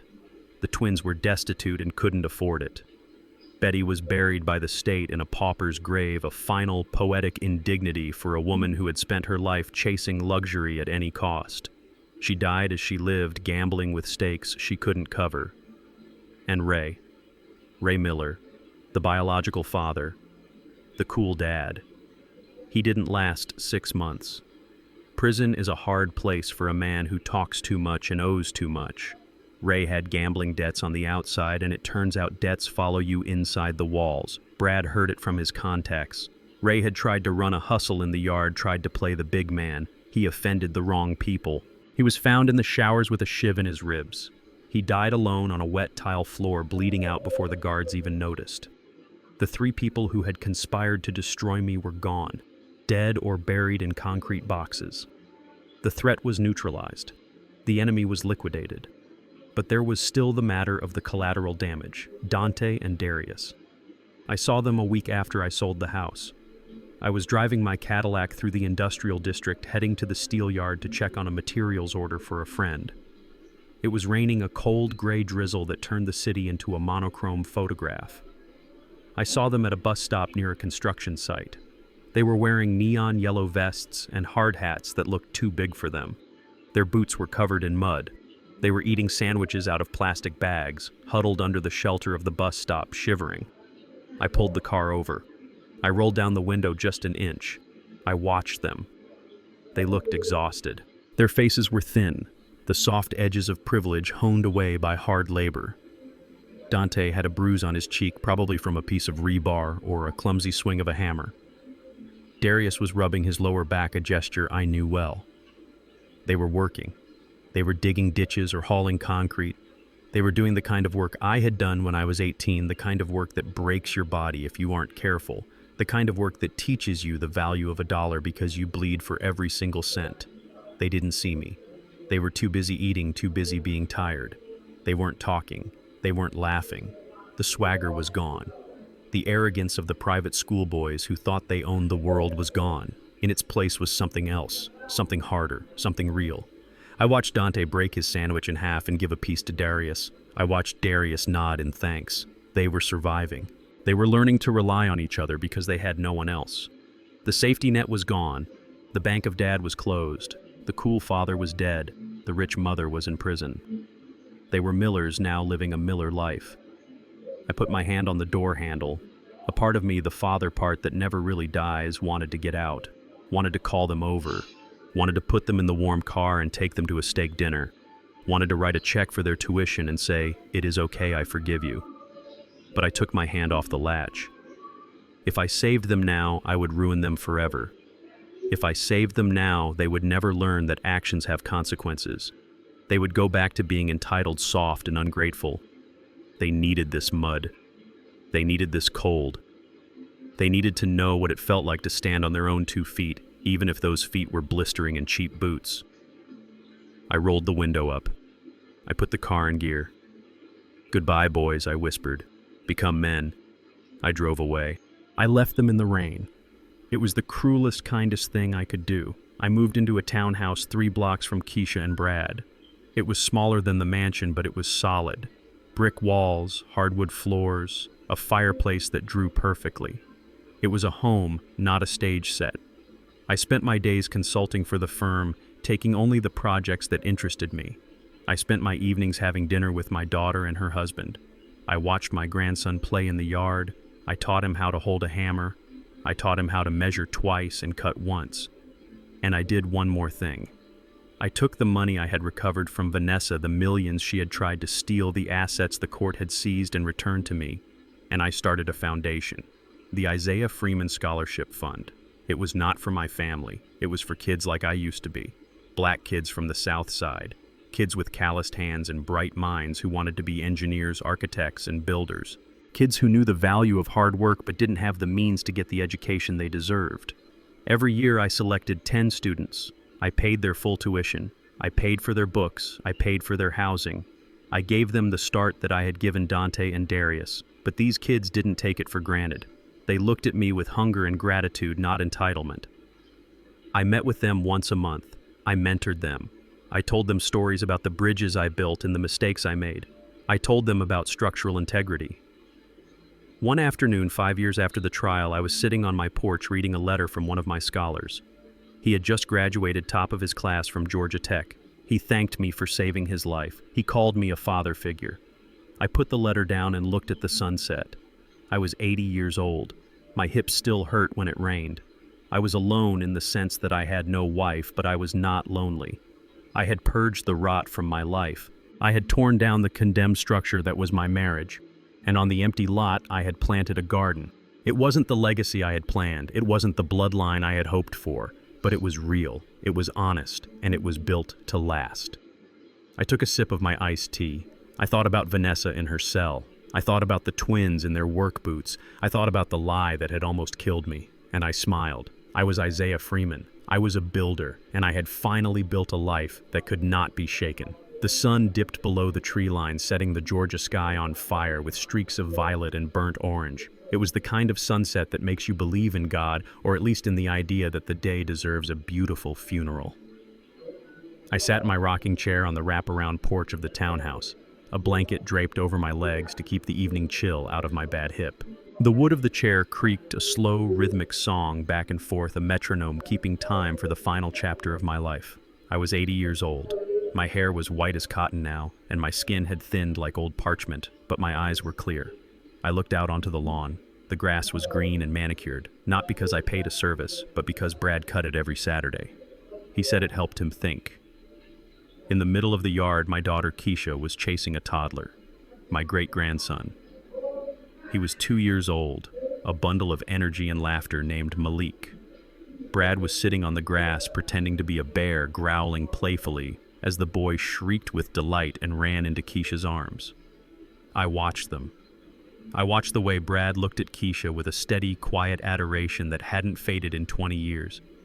I watched the way Keisha held the boy with a fierce protectiveness that came from her soul, not from an obligation. I watched the family I had almost lost because I was too busy trying to buy a counterfeit version from a woman who hated me. 5 years. It had been 5 years since I walked out of that courtroom. 5 years since I burned the bridges to the island of lies I had lived on. People ask me sometimes if I am lonely. They see an old man living in a guest house without a wife, and they assume I am sad. They assume I miss the big mansion on Oak Street with the crystal chandeliers and the cold marble floors. They assume I miss the noise of a full house. They do not understand the difference between being alone and being at peace. For 18 years, I was the loneliest man on earth, even though I slept next to a woman every night. I was lonely because I was playing a role. I was the provider. I was the bank. I was the mark. I walked on eggshells in my own kitchen, terrified of upsetting the delicate balance of my wife's mood. I bought affection with jewelry and silence. I thought that if I just gave enough, if I just built the walls thick enough, the love would eventually become real. I was a fool. I was a builder who forgot the first rule of engineering. You cannot build a structure on a sinkhole. It does not matter how expensive the materials are. It does not matter how beautiful the design is. If the ground underneath is rotten, the house will fall. I looked at Malik. He didn't share my last name. He didn't share much of my DNA. But when he saw me on the porch, he broke away from his mother and ran toward the steps. Pop, pop. He yelled, his little legs pumping. He climbed the stairs one by one, determined. He ran to my chair and buried his face in my blanket. I put my hand on his head. I felt the warmth of his life. This was real. This was not purchased. I did not have to buy him a car to make him hug me. I did not have to promise him an inheritance to make him smile. He loved me because I gave him cookies and told him stories about the stars. He loved me because I was there. I thought about Dante and Darius. The last I heard, Dante was working on an oil rig in North Dakota. Hard work. Dangerous work. Darius was managing a warehouse in Ohio. They were alive. They were making their own way. They had not called. I had not called them. Do I miss them? Sometimes. I miss the little boys they were. I miss the memory of teaching them to ride bikes, but I do not miss the men they became. Those men were strangers who looked at me with their mother's greedy eyes. I mourn them the way you mourn a character in a movie who dies halfway through. It is sad, but it is not your life. I took a sip of my iced tea. The condensation was cold against my palm. I thought about Vanessa. 15 years. She still had 10 left. I wondered if she thought about me in her cell. I wondered if she regretted the greed or if she only regretted getting caught. I realized with a jolt of satisfaction that I didn't care. Her name was a word in a language I no longer spoke. The anger was gone. That was the biggest surprise of my 80s. I thought I would die angry. I thought the rage would eat me alive like a cancer. But the anger had evaporated the day I sold the house. It washed away with the rain that fell on the bus stop where I left the twins. In its place was clarity. I had spent 18 years watering weeds. I had spent 18 years pouring my resources, my love, my time into people who were incapable of blooming. I had tried to turn thistles into roses by sheer force of will. But for the last 5 years, I had tended a different garden. I had invested in the scholars of my foundation. I had invested in Keisha and Brad. I had invested in myself. I traveled to Italy. I saw the Pantheon. I stood under the dome and marveled at the concrete that had held for 2,000 years because the Romans knew how to mix the aggregate correctly. I learned to cook. I learned to paint. I read all the books I had been too busy to read when I was building my empire. I lived. For the first time since I was a young man, I lived for Isaiah Freeman. Keisha walked up the steps carrying Malik. She sat on the railing, leaning against the post. She looked tired, but happy. "What are you thinking about, Daddy?" she asked. I smiled at her. "I am thinking about structural integrity," I said. She laughed. "You are always thinking about structural integrity. It is the only thing that matters," I said. Brad came up the stairs carrying 2 cold beers. He handed one to me and sat on the bench opposite. He didn't say anything. He just toasted me with the bottle and drank. This was loyalty. Brad, the white man from the suburbs who had hunted down the truth for me, not because I paid him, but because he couldn't stand to see me disrespected. Keisha, the daughter who had warned me, who had been pushed aside, but who opened her door the moment I knocked in the rain. They were my foundation. They were the bedrock. I realized then that the tragedy wasn't that I lost 18 years. The tragedy would have been if I had lost 19. The tragedy would have been if I had died in that house surrounded by vultures waiting to pick my bones clean. I escaped. I survived the collapse, and I built something new from the rubble. The sun was gone now. The fireflies were coming out, blinking their yellow lights in the gathering dusk. I leaned back in my chair. My heart beat steady and strong. The doctor said I had the heart of a man 20 years younger. It turns out when you remove the poison from your life, the body heals itself. I looked at my family, my real family. I realized that revenge isn't about destroying your enemies. I had destroyed them, yes. I had taken their money, their freedom, and their future. But that wasn't the victory. That was just the cleanup. The victory was this. The victory was sitting on a porch, drinking a cold beer, watching a child laugh, and knowing that nobody here was waiting for me to die. The victory was knowing that if I closed my eyes right now and never opened them again, I would be mourned, not liquidated. I put my hand in my pocket and felt the worn texture of the small notebook where I wrote my thoughts. I pulled it out. I wanted to write this down. I wanted to leave this for Malik, for the scholars, for anyone who found themselves standing in the ruins of a life they thought was permanent. I opened the book to a fresh page. I picked up my pen. The ink flowed smoothly, black and permanent against the white paper. I wrote down the sum of my 80 years. I wrote down the truth that had cost me millions of dollars and a broken heart to learn. Loyalty is not a flower that blooms from DNA. It is a tree that grows from the roots of respect and gratitude.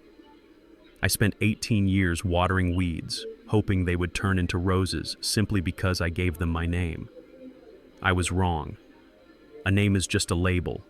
Character is the content. When betrayal sits at your dinner table, do not try to feed it until it changes.